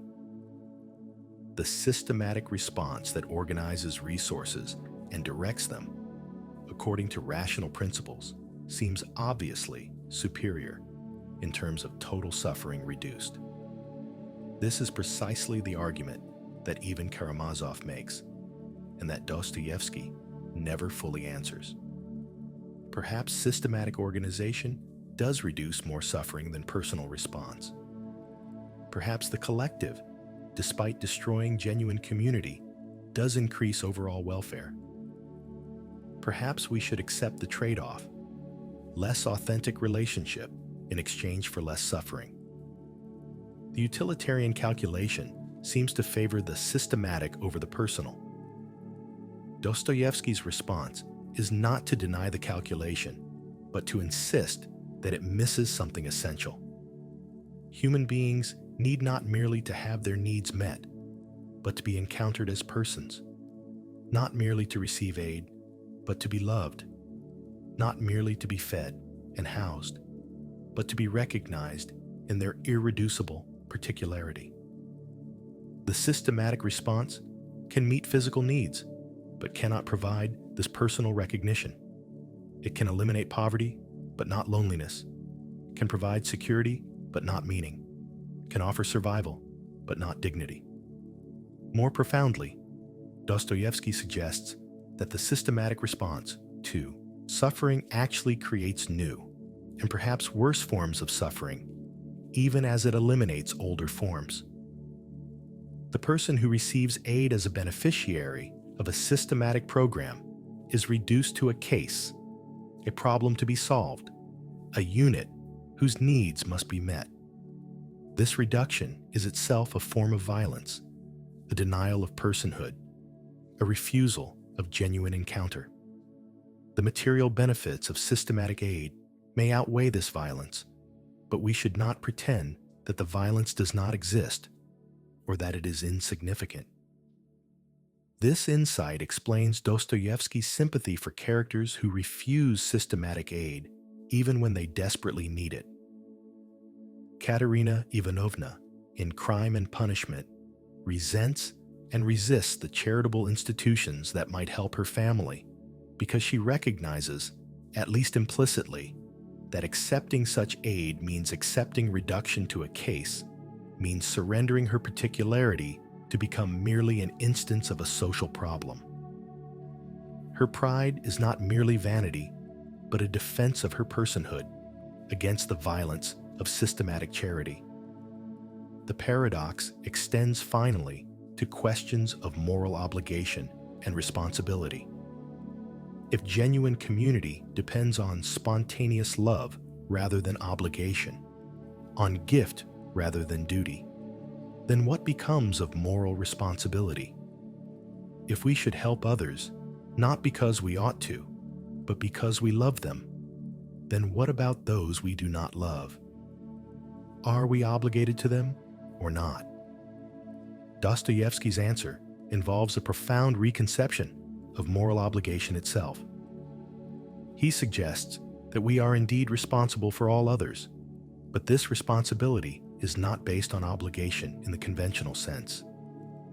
Rather, we are responsible because we are implicated in others' existence, because we participate in a shared reality that makes their suffering our suffering, their degradation our degradation, their destruction our destruction. This is not a debt we owe or a duty we must fulfill, but an ontological fact about the nature of personal existence. Father Zosima teaches that each person is responsible for all others, that we are all guilty for everyone and everything. This sounds like an impossible burden, an extension of obligation so far that it loses all meaning. But Dostoevsky means something different from moral obligation in the usual sense. He means that personal existence is fundamentally relational, that we do not exist as isolated atoms who then enter into relationships, but as beings whose very existence is constituted through relationship with others. If this is true, then the distinction between self and other becomes fluid and problematic. The other's suffering is not merely something external to me that I might choose to respond to or ignore. It is something that affects me ontologically, that diminishes my own existence, that damages the relational reality in which I participate. To ignore the other's suffering is not merely to fail in a moral obligation, but to deny the fundamental structure of my own being. This reconception of responsibility moves beyond both individualist and collectivist ethics. The individualist sees obligation as arising from contracts or voluntary agreements. We are responsible for others only insofar as we have accepted specific obligations toward them. The collectivist sees obligation as arising from social necessity. We are responsible for others because the collective requires mutual support for its proper functioning. But Dostoevsky's vision suggests that responsibility arises from the ontological fact of personal existence itself, from the way that selves are constituted through relationship, rather than existing prior to relationship. This means that responsibility cannot be organized or systematized because it is not based on principles that could be institutionalized. Each person must discover their responsibility in their own particular situation, through their own particular relationships, in response to the particular others they encounter. There are no rules that can determine how to fulfill this responsibility, because the responsibility itself is not rule-based, but ontological. Yet this ontological responsibility is also more demanding than any rule-based obligation could be. Rules limit what we owe. They tell us how much is enough when we have fulfilled our duty, where our responsibility ends. But ontological responsibility has no such limits. If we are fundamentally implicated in all others, if their existence is intertwined with our own, then we can never fully discharge our responsibility. We are always already failing, always already guilty, always already in debt that cannot be paid. This is the meaning of Zosima's teaching, that each person should consider themselves worse than all others, more guilty than the worst criminal. It is not a call to false humility or self-abasement, but recognition of the infinite nature of our responsibility and the inevitable inadequacy of our response. No matter how much we do for others, it is never enough, because the responsibility is ontological rather than contractual, infinite rather than bounded. But Dostoevsky also suggests that this recognition of infinite responsibility, rather than paralyzing us, should liberate us from the calculation and anxiety that characterize rule-based obligation. When we try to fulfill specific duties, we must constantly calculate whether we have done enough, whether we have met our obligations, whether we can now rest with clear conscience. But when we accept that our responsibility is infinite and our response always inadequate, we are freed from this calculation. We simply respond to what is before us, give what we can give, help whom we can help, without the burden of trying to balance accounts or achieve sufficiency. This is the paradox at the heart of Dostoevsky's ethics.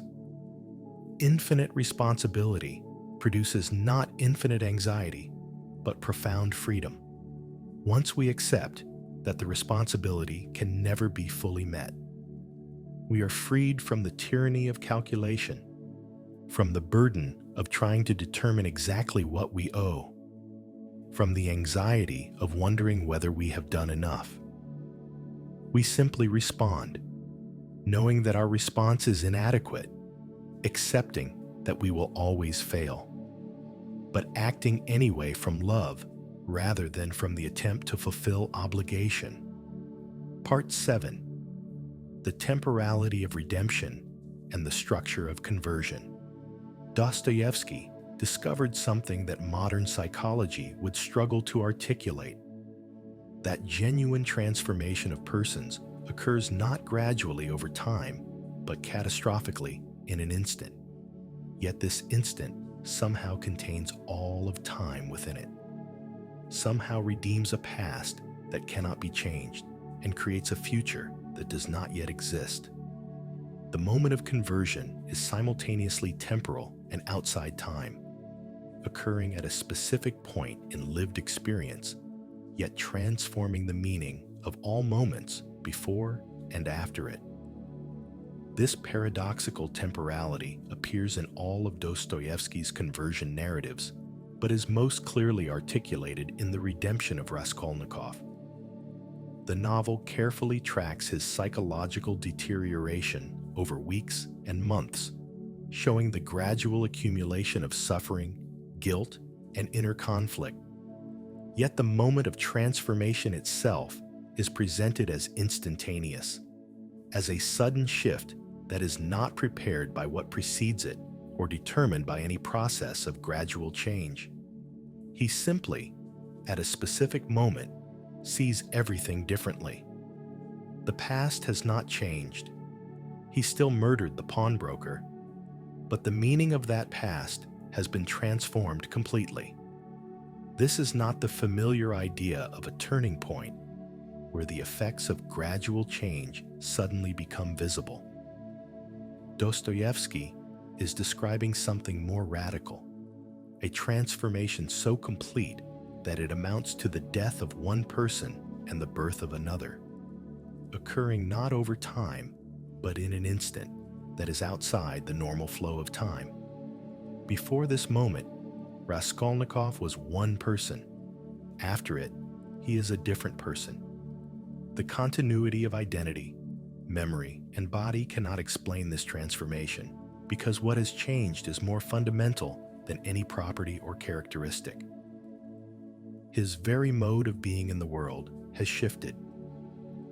Dostoevsky understood that this instantaneous transformation poses profound philosophical problems. If transformation occurs in an instant rather than through process, then it cannot be explained by causes that operate over time.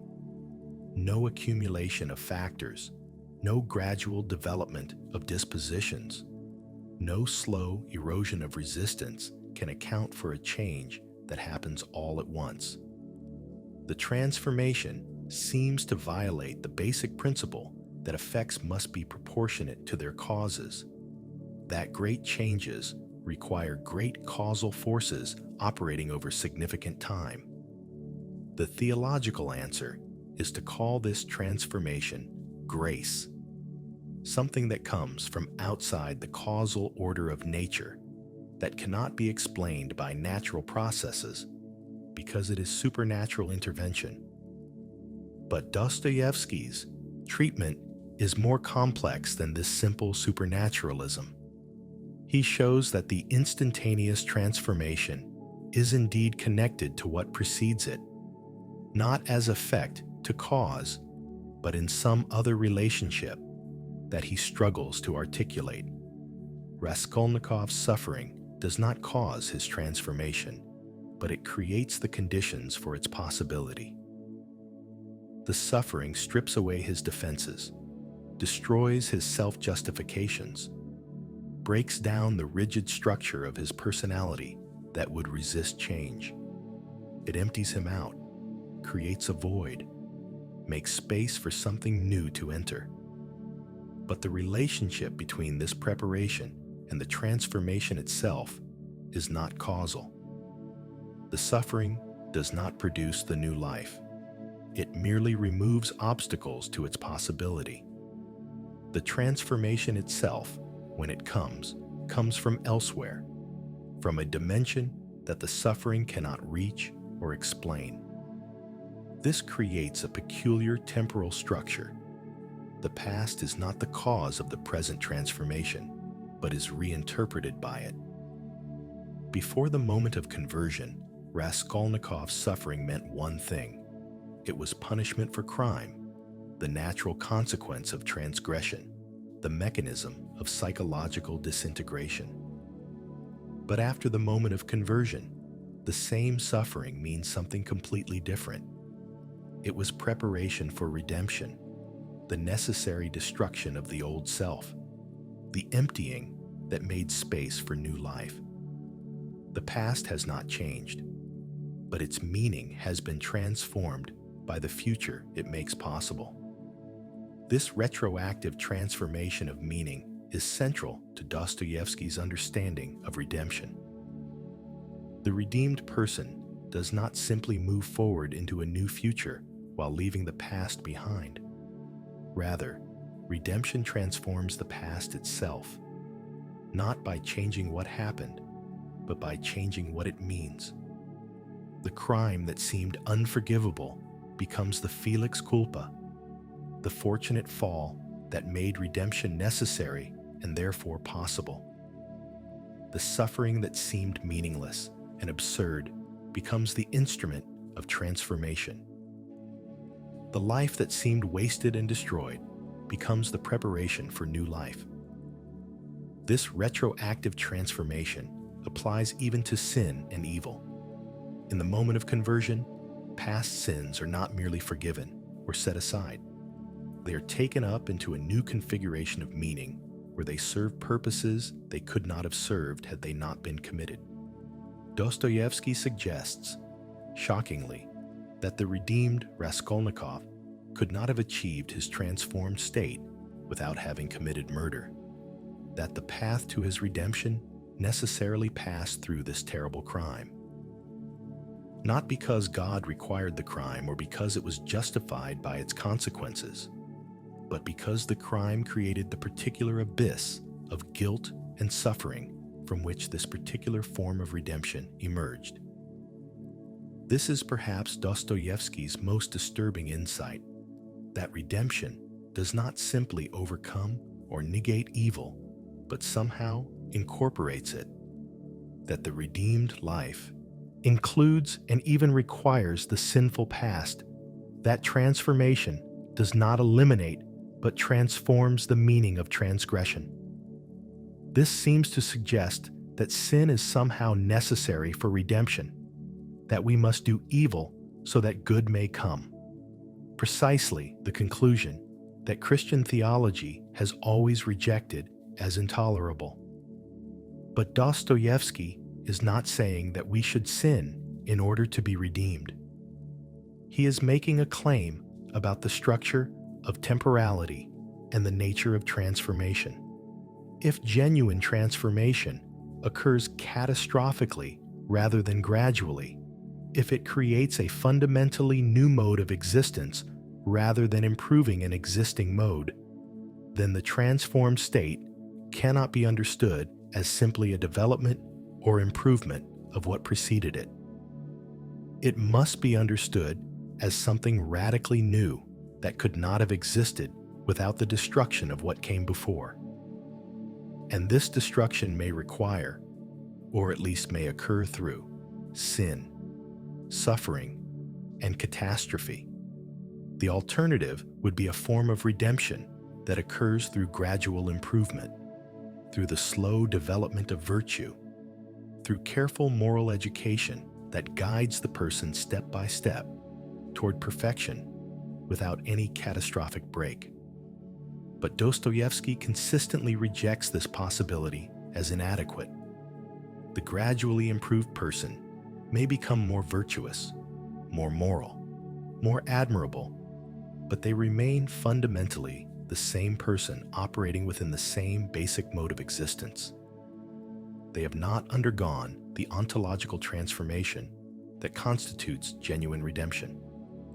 This explains Dostoevsky's preference for sinners over the conventionally virtuous, for prostitutes and murderers over respectable citizens. The respectable citizen who has lived virtuously through gradual moral improvement may be more admirable in conventional terms, but they have not experienced the catastrophic break that makes radical transformation possible. They have never faced the abyss, never experienced the destruction of self, never been emptied out completely. Their virtue is continuous with their nature rather than emerging from its death and resurrection. Sonia's past as a prostitute is not incidental to her capacity to serve as agent of Raskolnikov's redemption. Her degradation, her suffering, her utter abasement created in her the emptiness that could be filled by grace, the death of self that allowed new life to emerge. Had she been conventionally virtuous, had she avoided degradation through careful moral living, she might have been more respectable, but would have lacked the depth that comes only through having experienced the abyss. This creates a troubling economy of sin and redemption. Sin, while not good in itself, creates possibilities for redemption that would not otherwise exist. The sinner, who experiences catastrophic transformation, may achieve a form of life higher than that of the person who never sinned in the first place. This is the meaning of the traditional Christian claim that there is more joy in heaven over one sinner who repents than over 99 righteous persons who need no repentance. The repentant sinner has undergone something that the conventionally virtuous cannot experience precisely because they have never fallen. But Dostoevsky also insists that this does not justify sin or make it desirable. Sin remains evil, remains destructive, remains something to be avoided. the fact that it can be transformed through redemption does not make it good. Rather, redemption demonstrates a kind of divine excess, a grace that can take even the worst evil and transform its meaning, that can create good out of evil without making evil good, that can incorporate sin into redemption without justifying sin. This excess is crucial to Dostoevsky's vision. Redemption is not a balancing of accounts where good consequences outweigh bad causes. It is rather a transformation so radical that the entire framework of balancing becomes irrelevant. The redeemed life does not compensate for the sinful life. It transforms the sinful life by taking it up into a new configuration of meaning where the old calculations no longer apply. The temporality of redemption also affects how we understand moral action and ethical life. If transformation occurs instantaneously rather than gradually, then moral effort aimed at gradual self-improvement may be fundamentally misguided. We cannot slowly make ourselves into better people through disciplined practice of virtue because the transformed state is not simply an improved version of our current state, but something categorically different that cannot be reached through incremental change. This seems to undermine the entire project of moral education and ethical striving. If we cannot make ourselves better through effort, if transformation comes instantaneously from outside our control, then what is the point of moral struggle? Should we simply wait passively for grace to strike us, doing nothing to prepare for or facilitate transformation? Dostoevsky's answer is subtle and paradoxical. Moral effort does not produce transformation, but it may create conditions for its possibility. Suffering, especially when it results from recognizing the gap between who we are and who we ought to be, empties us out and makes space for something new. The person who struggles morally, who fails repeatedly, who recognizes the inadequacy of their efforts, this person is being prepared for transformation in a way that the complacent person is not. But the preparation does not cause the transformation. It merely removes obstacles to grace. This creates a strange relationship to moral striving. We should strive, not because striving will make us better, but because striving will exhaust us, will force us to confront our inability to transform ourselves through effort, will create the crisis from which transformation may emerge. We work not to achieve virtue, but to recognize the impossibility of achieving it through work. We struggle not to succeed, but to fail so completely that success of a different kind becomes possible. The Underground Man illustrates the perverse extreme of this logic. He has recognized so completely the futility of moral effort that he has ceased to make any effort at all. He wallows in his degradation, cultivates his vices, performs his own abasement with a kind of desperate intensity. But his recognition of futility has not led to transformation because he has turned this recognition into a new form of pride, a way of feeling superior to those who still naively believe in moral progress. His awareness of his own worthlessness has become, paradoxically, the foundation of his identity and self-importance.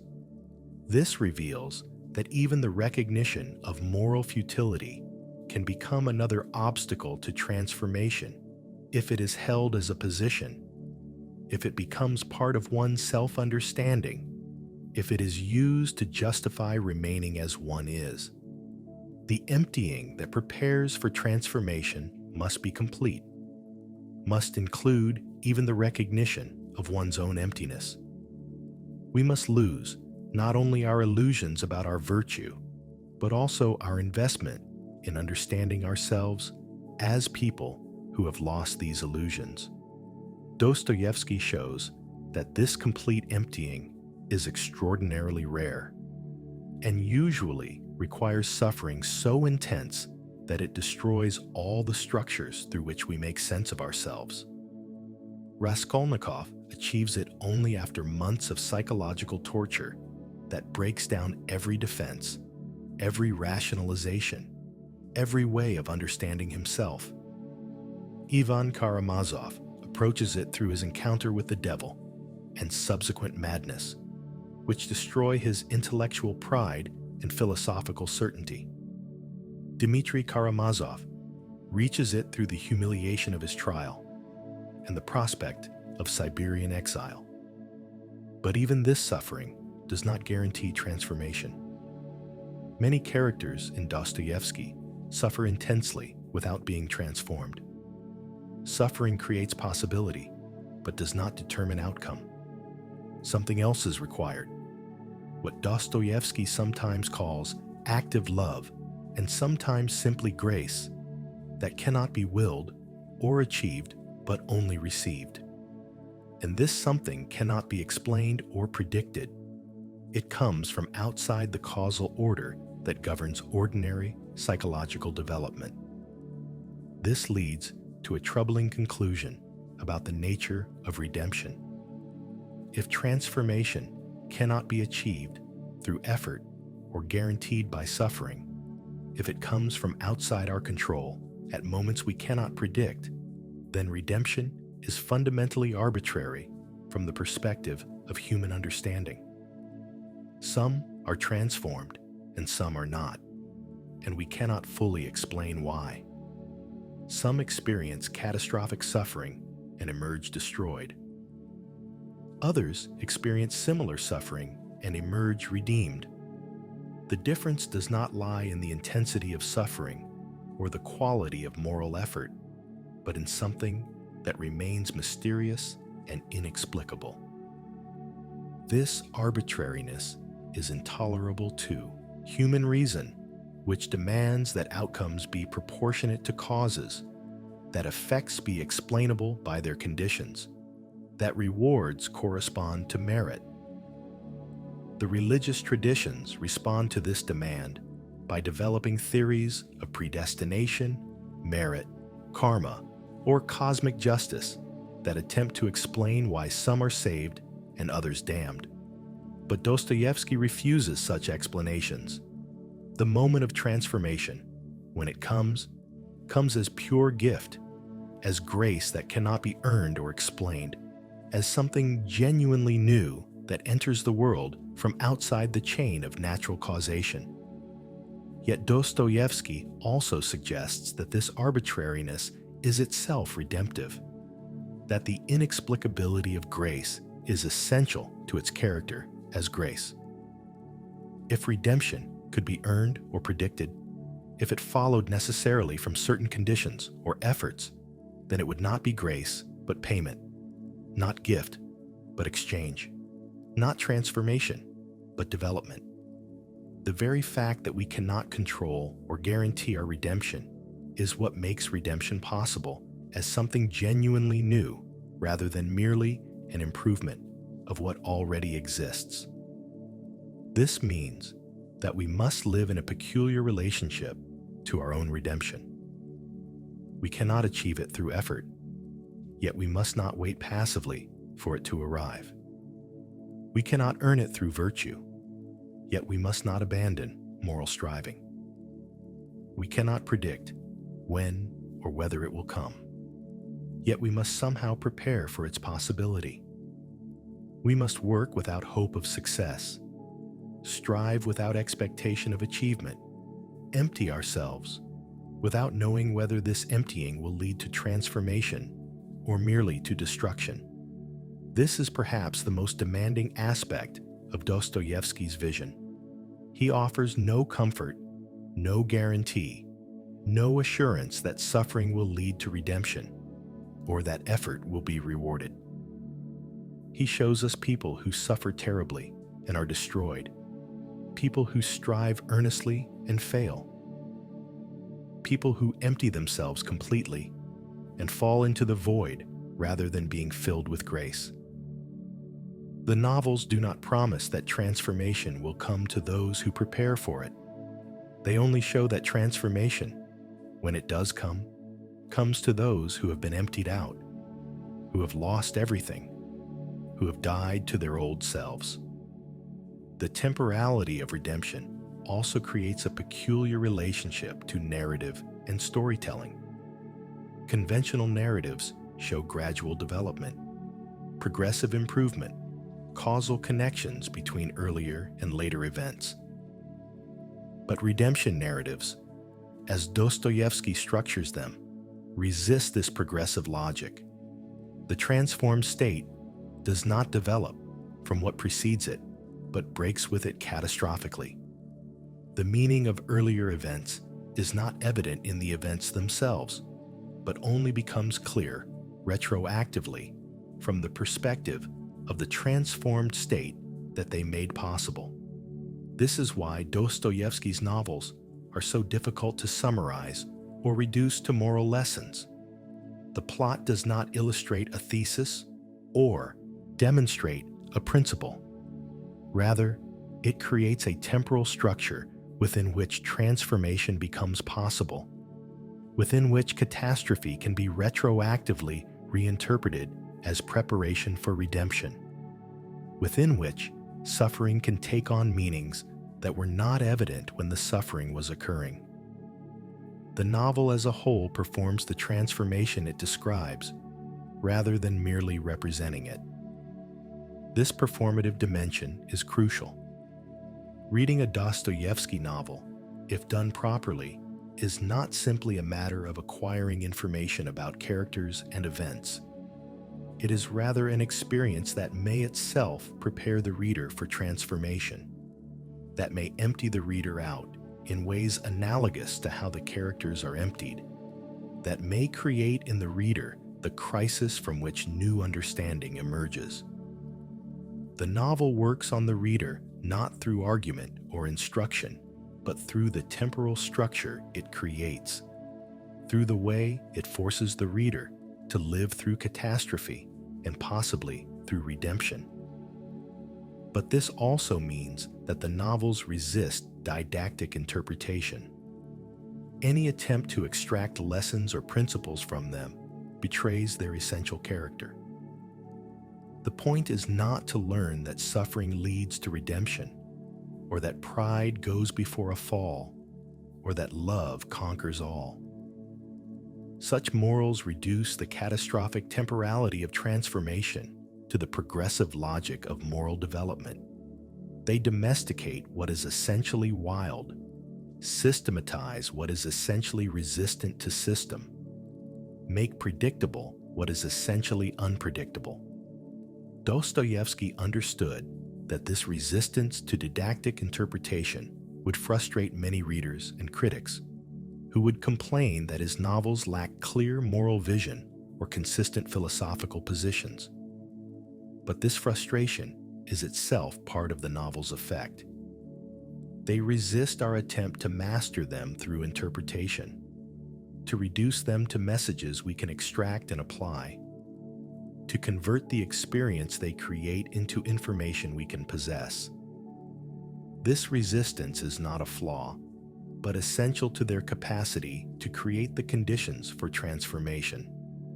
The temporality of redemption finally leads to a reconception of what it means to live a human life.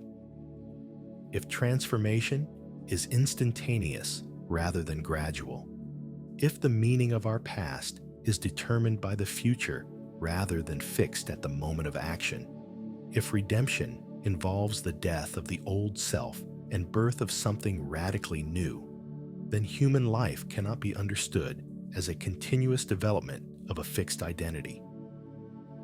We are not essentially ourselves, with various properties that may change while we remain fundamentally the same.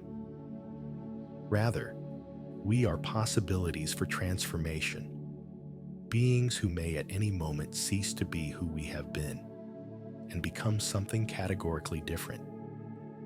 This means that personal identity is far more fluid and unstable than we typically assume. The person who committed a crime years ago may not be the same person who now remembers committing it, not merely in the trivial sense that their characteristics have changed, but in the more profound sense that they have undergone ontological transformation. The continuity of memory and body does not constitute continuity of person if the mode of being in the world has fundamentally shifted. This fluidity of identity creates profound problems for moral and legal responsibility. If I am not the same person who committed a crime, in what sense am I responsible for that crime? Can I be punished for actions performed by someone who, in a meaningful sense, no longer exists? Dostoevsky does not resolve these problems, but shows them in all their difficulty through characters like Raskolnikov, who is and is not the same person who murdered the pawnbroker. The answer seems to be that the transformed person takes responsibility for their past, not because they are continuous with the person who performed those actions, but because they take up that past and transform its meaning. Raskolnikov's redemption involves not escaping his crime, but accepting it completely, making it his own in a new way, taking responsibility for it precisely through the transformation that makes him different from the person who committed it. The past does not bind him because it determines who he is. Rather, he binds himself to the past by transforming it through redemption. This creates a paradoxical relationship to one's own history. We are both continuous with and discontinuous from our past selves. We must take responsibility for actions we performed when we were, in a meaningful sense, different people. We must accept the consequences of choices made by selves we have ceased to be. Yet we do this not passively, as if bound by forces beyond our control, but actively, by transforming the meaning of that past through how we relate to it in the present. This is what Dostoevsky means by active love, as opposed to passive sentiment. We actively love our past by taking it up and transforming it, by making even our crimes and failures serve purposes they could not have served when they occurred, by creating meaning retroactively through how we respond to what has already happened. The past is fixed in what occurred, but fluid in what it means, and we are responsible for the meaning we create through our present relationship to that fixed past. Part 8. The Epistemology of Suffering and the Knowledge that Cannot be Taught.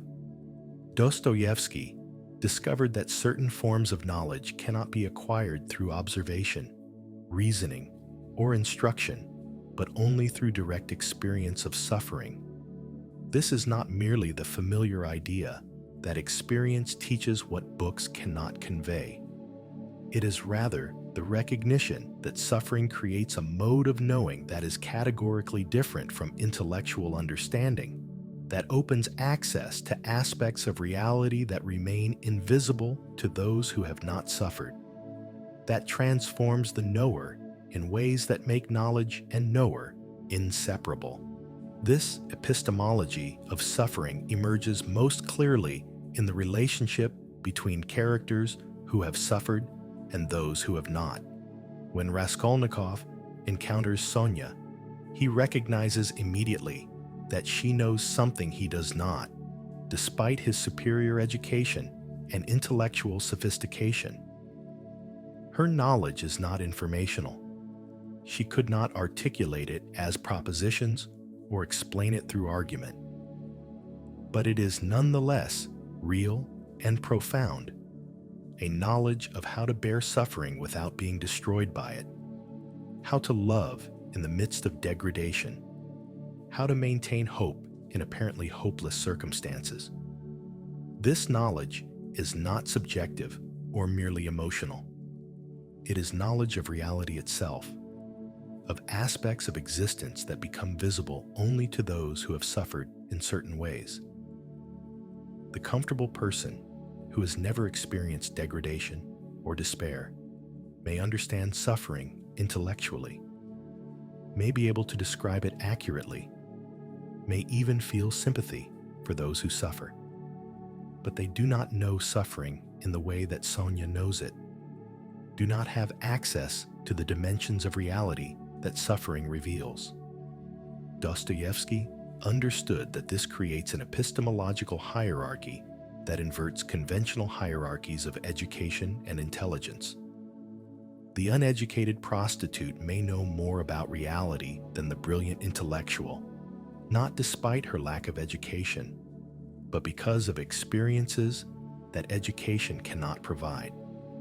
The person who has touched bottom may have access to truths that remain forever hidden from those who have lived comfortably, regardless of how much the comfortable person studies or thinks. This is deeply troubling to intellectual culture, which assumes that knowledge can be democratized through education, that anyone with sufficient intelligence and instruction can understand anything that anyone else understands. But Dostoevsky insists that some knowledge requires conditions that cannot be provided through classroom instruction, that demand experiences so terrible that no ethical person would deliberately impose them, that may destroy the person who undergoes them, even as they provide access to otherwise hidden truths. The underground man articulates this with characteristic perversity when he insists that toothache can teach what philosophy cannot. He is not simply being provocative. He is recognizing that physical suffering creates a mode of awareness that intellectual reflection cannot duplicate, that the person in pain knows their pain in a way that is categorically different from how the observer knows it, that this experiential knowledge reveals aspects of existence that remain conceptually inaccessible to those who have not suffered. But Dostoevsky goes beyond this obvious point to something more disturbing. He suggests that moral and spiritual knowledge, knowledge of good and evil, of sin and redemption, of the depths of human nature, similarly requires suffering for its acquisition. One cannot truly understand guilt without having done something genuinely terrible. One cannot know mercy without having needed mercy desperately. One cannot grasp the nature of evil without having encountered it within oneself rather than merely observing it in others. This means that moral knowledge cannot be taught in the way that factual knowledge can be taught. A teacher can tell students about the nature of guilt, can describe it accurately, can even make them feel something like guilt through stories and examples. But this is not the same as the knowledge of guilt that comes from having genuinely transgressed, from having destroyed something irreplaceable, from having become someone one cannot bear to be. The difference is not one of degree, but of kind, not more vivid, but categorically different. This has profound implications for moral education. If moral knowledge requires experiences that moral education aims to prevent, then there may be a fundamental tension at the heart of the educational project.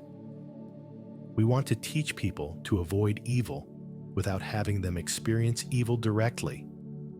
But perhaps genuine moral understanding is impossible without such experience, which means that the perfectly educated person, one who successfully avoided all moral catastrophe through careful instruction, would lack the deepest moral knowledge precisely because they succeeded in avoiding the experiences that produce it.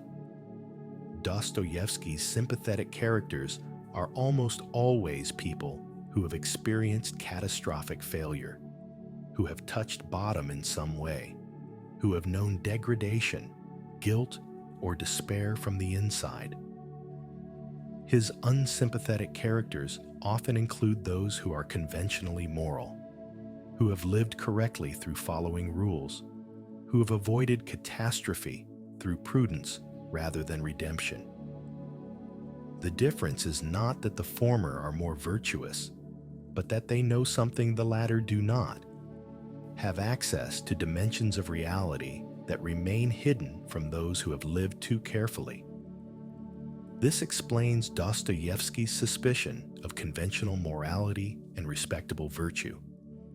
The respectable person who has never transgressed seriously may be more admirable in conventional terms, may cause less harm, may be a better citizen.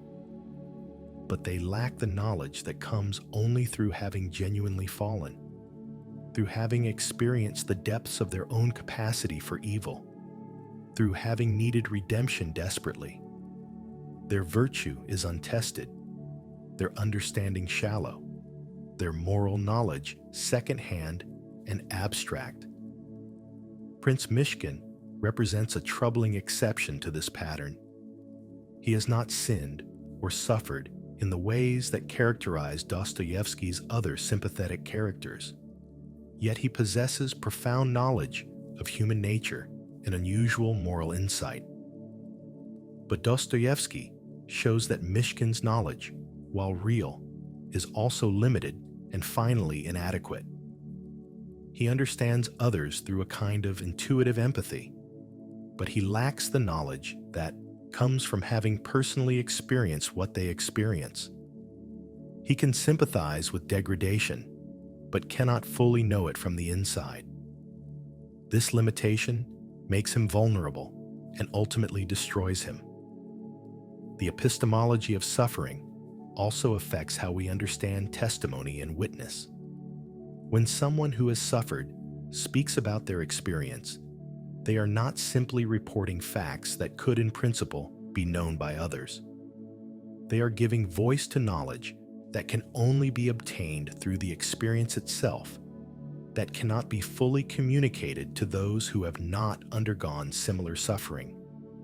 The listener may understand intellectually what is being said, may feel moved by the testimony, may even believe it completely, but they do not thereby acquire the knowledge that the sufferer possesses.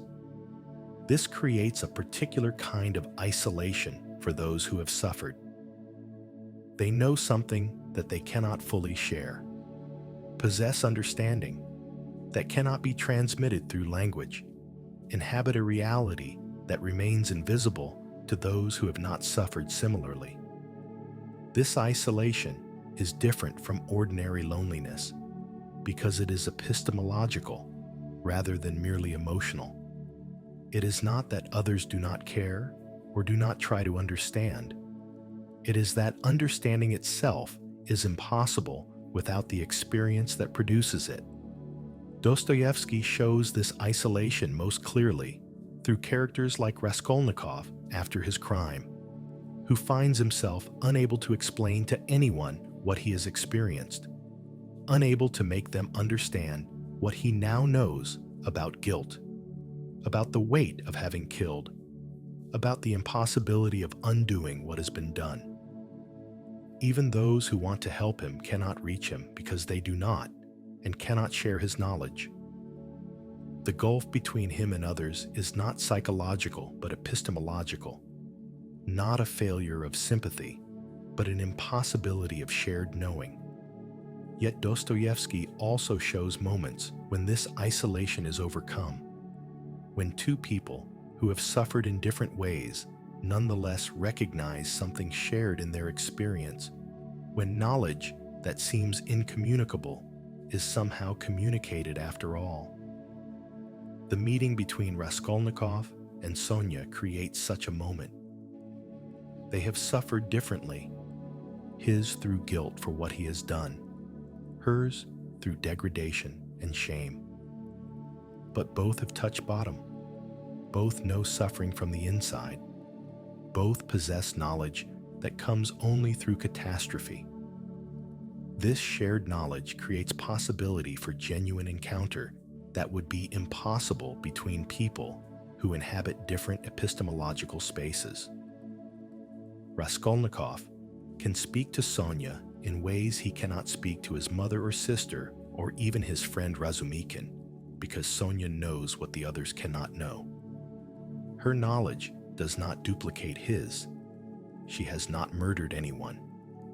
But it is knowledge of the same kind, obtained through the same mode of suffering that opens access to hidden dimensions of reality. Dostoevsky suggests that this shared knowledge of suffering creates a kind of community among those who have suffered, a fellowship of the broken that transcends conventional social bonds. This community is not organized or institutional. It arises spontaneously when sufferers recognize each other, when they see in another person evidence of the knowledge that only suffering produces. It is an underground community, invisible to those who have not suffered, based on recognition of shared access to reality rather than on shared beliefs or values. But this community of sufferers is also fragile and easily destroyed. The recognition that creates it can be blocked by pride, resentment, or the various forms of self-deception that suffering makes possible. Two people who have both suffered deeply may nonetheless fail to recognize their shared knowledge if one of them uses their suffering as currency for claiming superiority, or if both compete over whose suffering was worse. The fellowship requires not merely having suffered, but having suffered in a way that opens rather than closes, that humbles rather than inflates, that creates capacity for recognition rather than self-absorption. The epistemology of suffering also creates problems for intellectual discourse and philosophical reflection.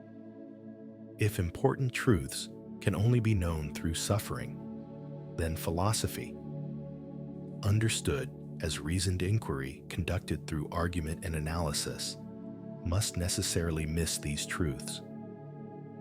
The philosopher who has not suffered cannot acquire through thinking what only suffering can provide.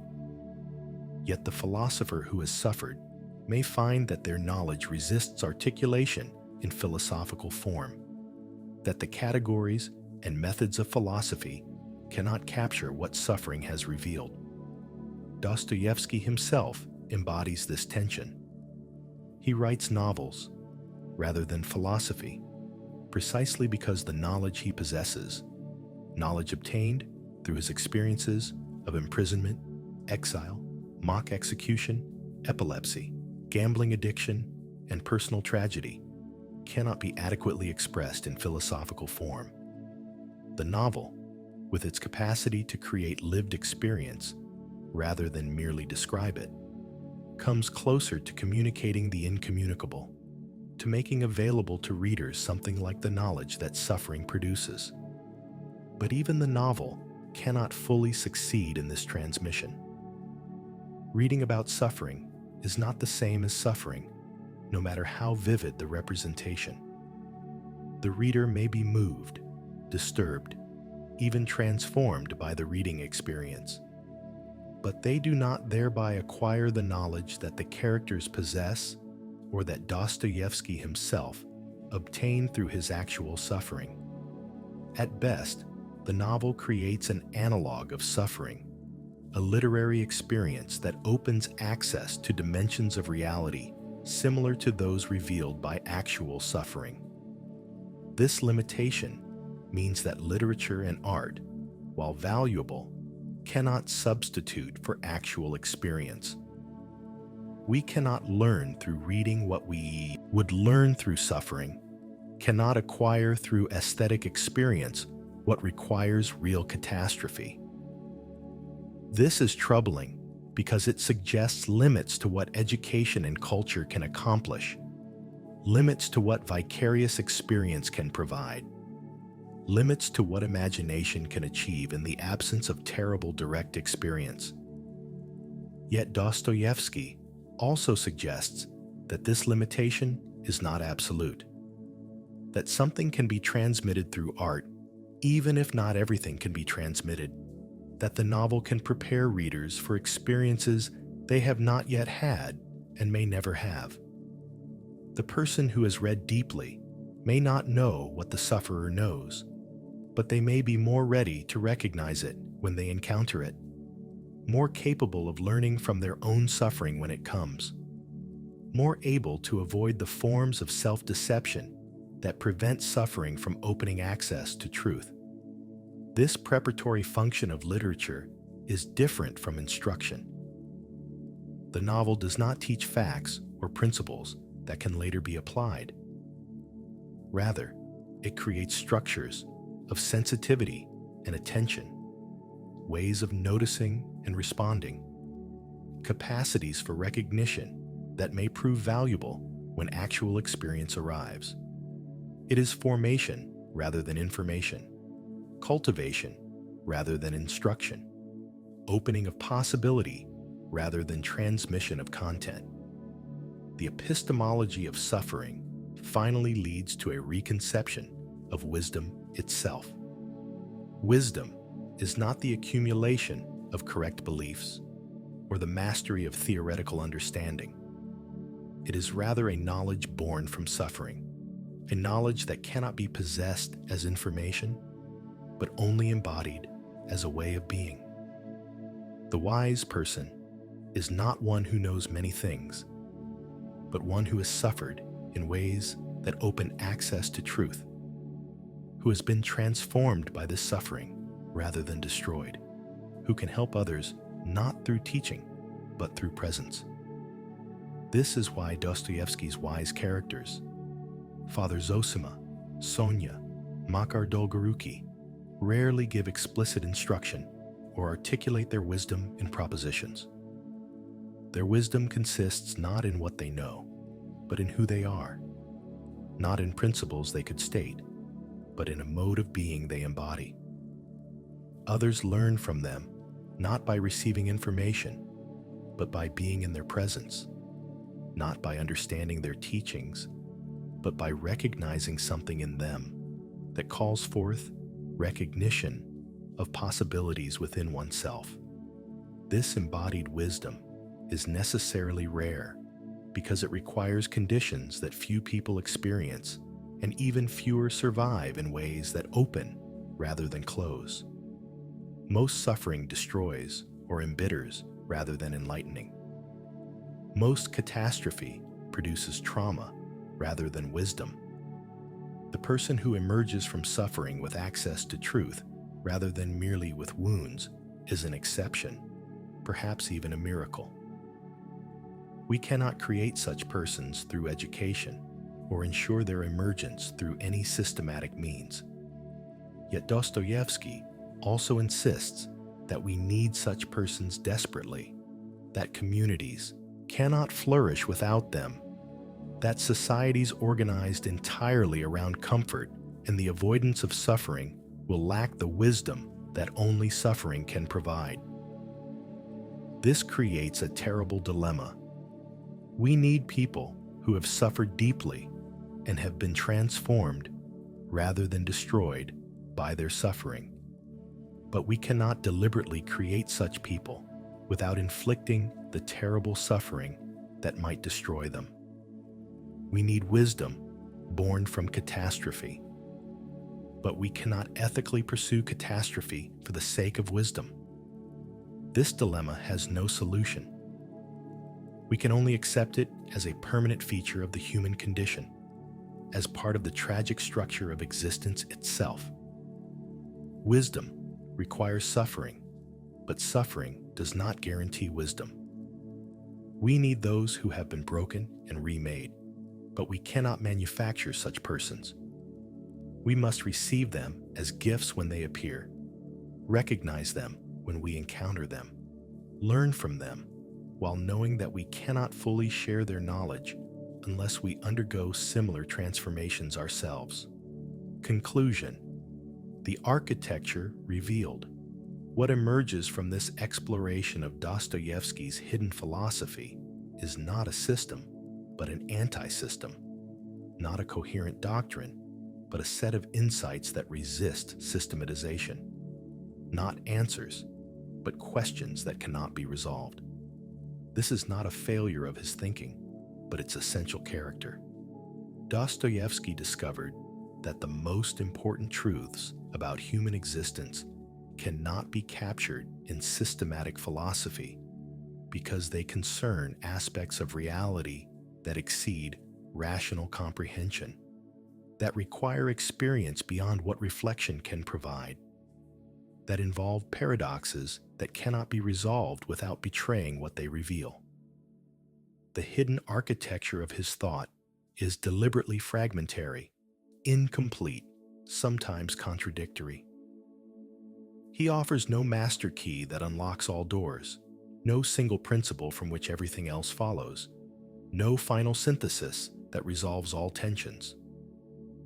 Instead, he maps territories of human experience that philosophy has largely ignored, traces patterns of consciousness that psychological theory has not yet adequately described, explores possibilities of existence that remain alien to modern rationalism.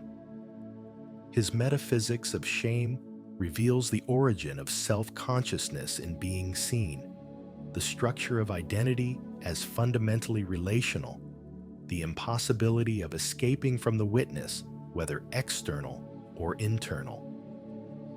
His economics of suffering exposes the corruption that occurs when pain becomes currency, the impossibility of balancing accounts, the necessity of moving beyond all calculative thinking toward gift and grace. His analysis of self-deception shows the infinite regress of lies we tell ourselves, the impossibility of pure sincerity, the necessity of doubt about one's own motivations. His metaphysics of freedom demonstrates the burden of groundless choice, the inescapability of responsibility, the inadequacy of both determinism and libertarian autonomy. His topology of evil reveals the pathways that lead from premises to catastrophe, the logic that unfolds from initial orientation, the necessity of catastrophic transformation rather than gradual improvement.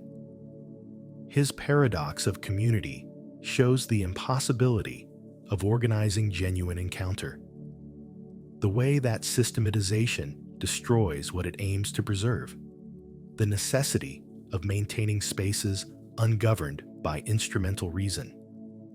His temporality of redemption transforms our understanding of personal identity, moral responsibility, and the meaning of past and future. His epistemology of suffering reveals knowledge that cannot be taught, wisdom that cannot be transmitted, understanding that requires experiences we cannot ethically impose. Each of these insights refuses easy integration with the others, resists reduction to component of a larger system, maintains its own integrity and excess. This fragmentation is not weakness, but strength. A systematic philosophy would necessarily domesticate what Dostoevsky discovered, would reduce paradox to puzzle, would convert mystery into problem. His refusal of system keeps faith with the irreducible complexity of human existence, with aspects of reality that exceed our categories, with experiences that overflow our concepts. The hidden architecture is deliberately ruins rather than completed edifice, deliberately labyrinth rather than straight path, deliberately question rather than answer. Yet these ruins and labyrinths and questions possess remarkable coherence despite their resistance to systematization. They all point toward recognition that human existence is fundamentally relational rather than atomic, that persons are constituted through encounters with others rather than existing prior to such encounters. That identity is fluid rather than fixed. That transformation is catastrophic rather than gradual. That knowledge requires experience beyond what observation and reasoning can provide. They all resist the dominant orientations of modernity: instrumental reason, systematic organization, calculative thinking, progressive improvement, rational self-interest. Not by offering alternative system, but by exposing the limits of all systems. Not by proposing better calculations, but by showing why calculation is inadequate. Not by defending tradition, but by revealing dimensions of experience that both tradition and modernity fail to capture adequately. They all insist on the necessity of what modernity dismisses as irrational or regressive: suffering that opens rather than closes, faith that grounds without determining, love that gives without calculating, grace that comes from beyond the causal order. Not through supernatural claims or religious dogma, but through phenomenological description of actual experience, through exploration of consciousness as it actually functions, through recognition of patterns that emerge from careful attention to human life in its full complexity. The hidden architecture that this essay has attempted to reveal was hidden not through Dostoevsky's choice, but through necessity. These insights could not be stated directly as philosophical theses without betraying their character, could not be organized into systematic doctrine without losing their essential excess, could not be taught as principles without becoming tools for the very self-deception they expose. They had to be embedded in stories, enacted through characters, suggested through structure rather than stated through argument. But they were never entirely hidden. They were always available to readers willing to attend carefully, to resist the temptation toward didactic interpretation, to allow the novels to work on them rather than trying to master the novels through analysis. The architecture was there all along, visible to those who knew how to look, legible to those who had suffered enough to recognize what suffering reveals, available to those who had doubted themselves deeply enough to understand what self-deception conceals. What has been revealed here is not secret doctrine, but openly visible pattern, not esoteric teaching, but careful description of what anyone might see if they looked carefully enough, suffered deeply enough, doubted thoroughly enough. The revelation is not of hidden content, but of hidden connections, not of what Dostoevsky thought, but of how his thinking worked, not of conclusions he reached, but of territories he mapped and paths he traced through regions that philosophy had not yet adequately explored. This hidden philosophy remains vital because the problems it addresses have not been solved. The territories it maps have not been superseded. The insights it offers have not been assimilated into any subsequent systematic philosophy. Contemporary thought still struggles with questions of identity and consciousness, still fails to adequately account for shame and self-deception, still cannot explain transformation or redemption, still treats suffering as problem to be eliminated rather than as potentially revelatory experience. The hidden architecture stands as permanent challenge to philosophical systems that claim comprehensive understanding, to psychological theories that reduce consciousness to mechanism, to political programs that promise to organize human flourishing through rational means, not through argument against these systems, but through demonstration that they miss something essential, that they cannot capture what Dostoevsky reveals, that they remain blind to dimensions of experience he makes visible. To encounter this architecture is not to acquire information, but to undergo experience, not to learn doctrine, but to be transformed, not to solve problems, but to recognize their depth and complexity. The hidden philosophy remains hidden in the sense that it cannot be possessed as content. cannot be mastered as system, cannot be applied as method.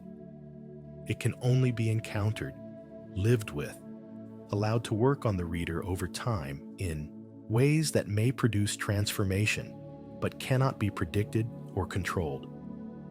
This is Dostoevsky's final insight, that the most important truths cannot be taught, but only shown, cannot be grasped intellectually, but only embodied existentially, cannot be possessed as knowledge, but only enacted as mode of being.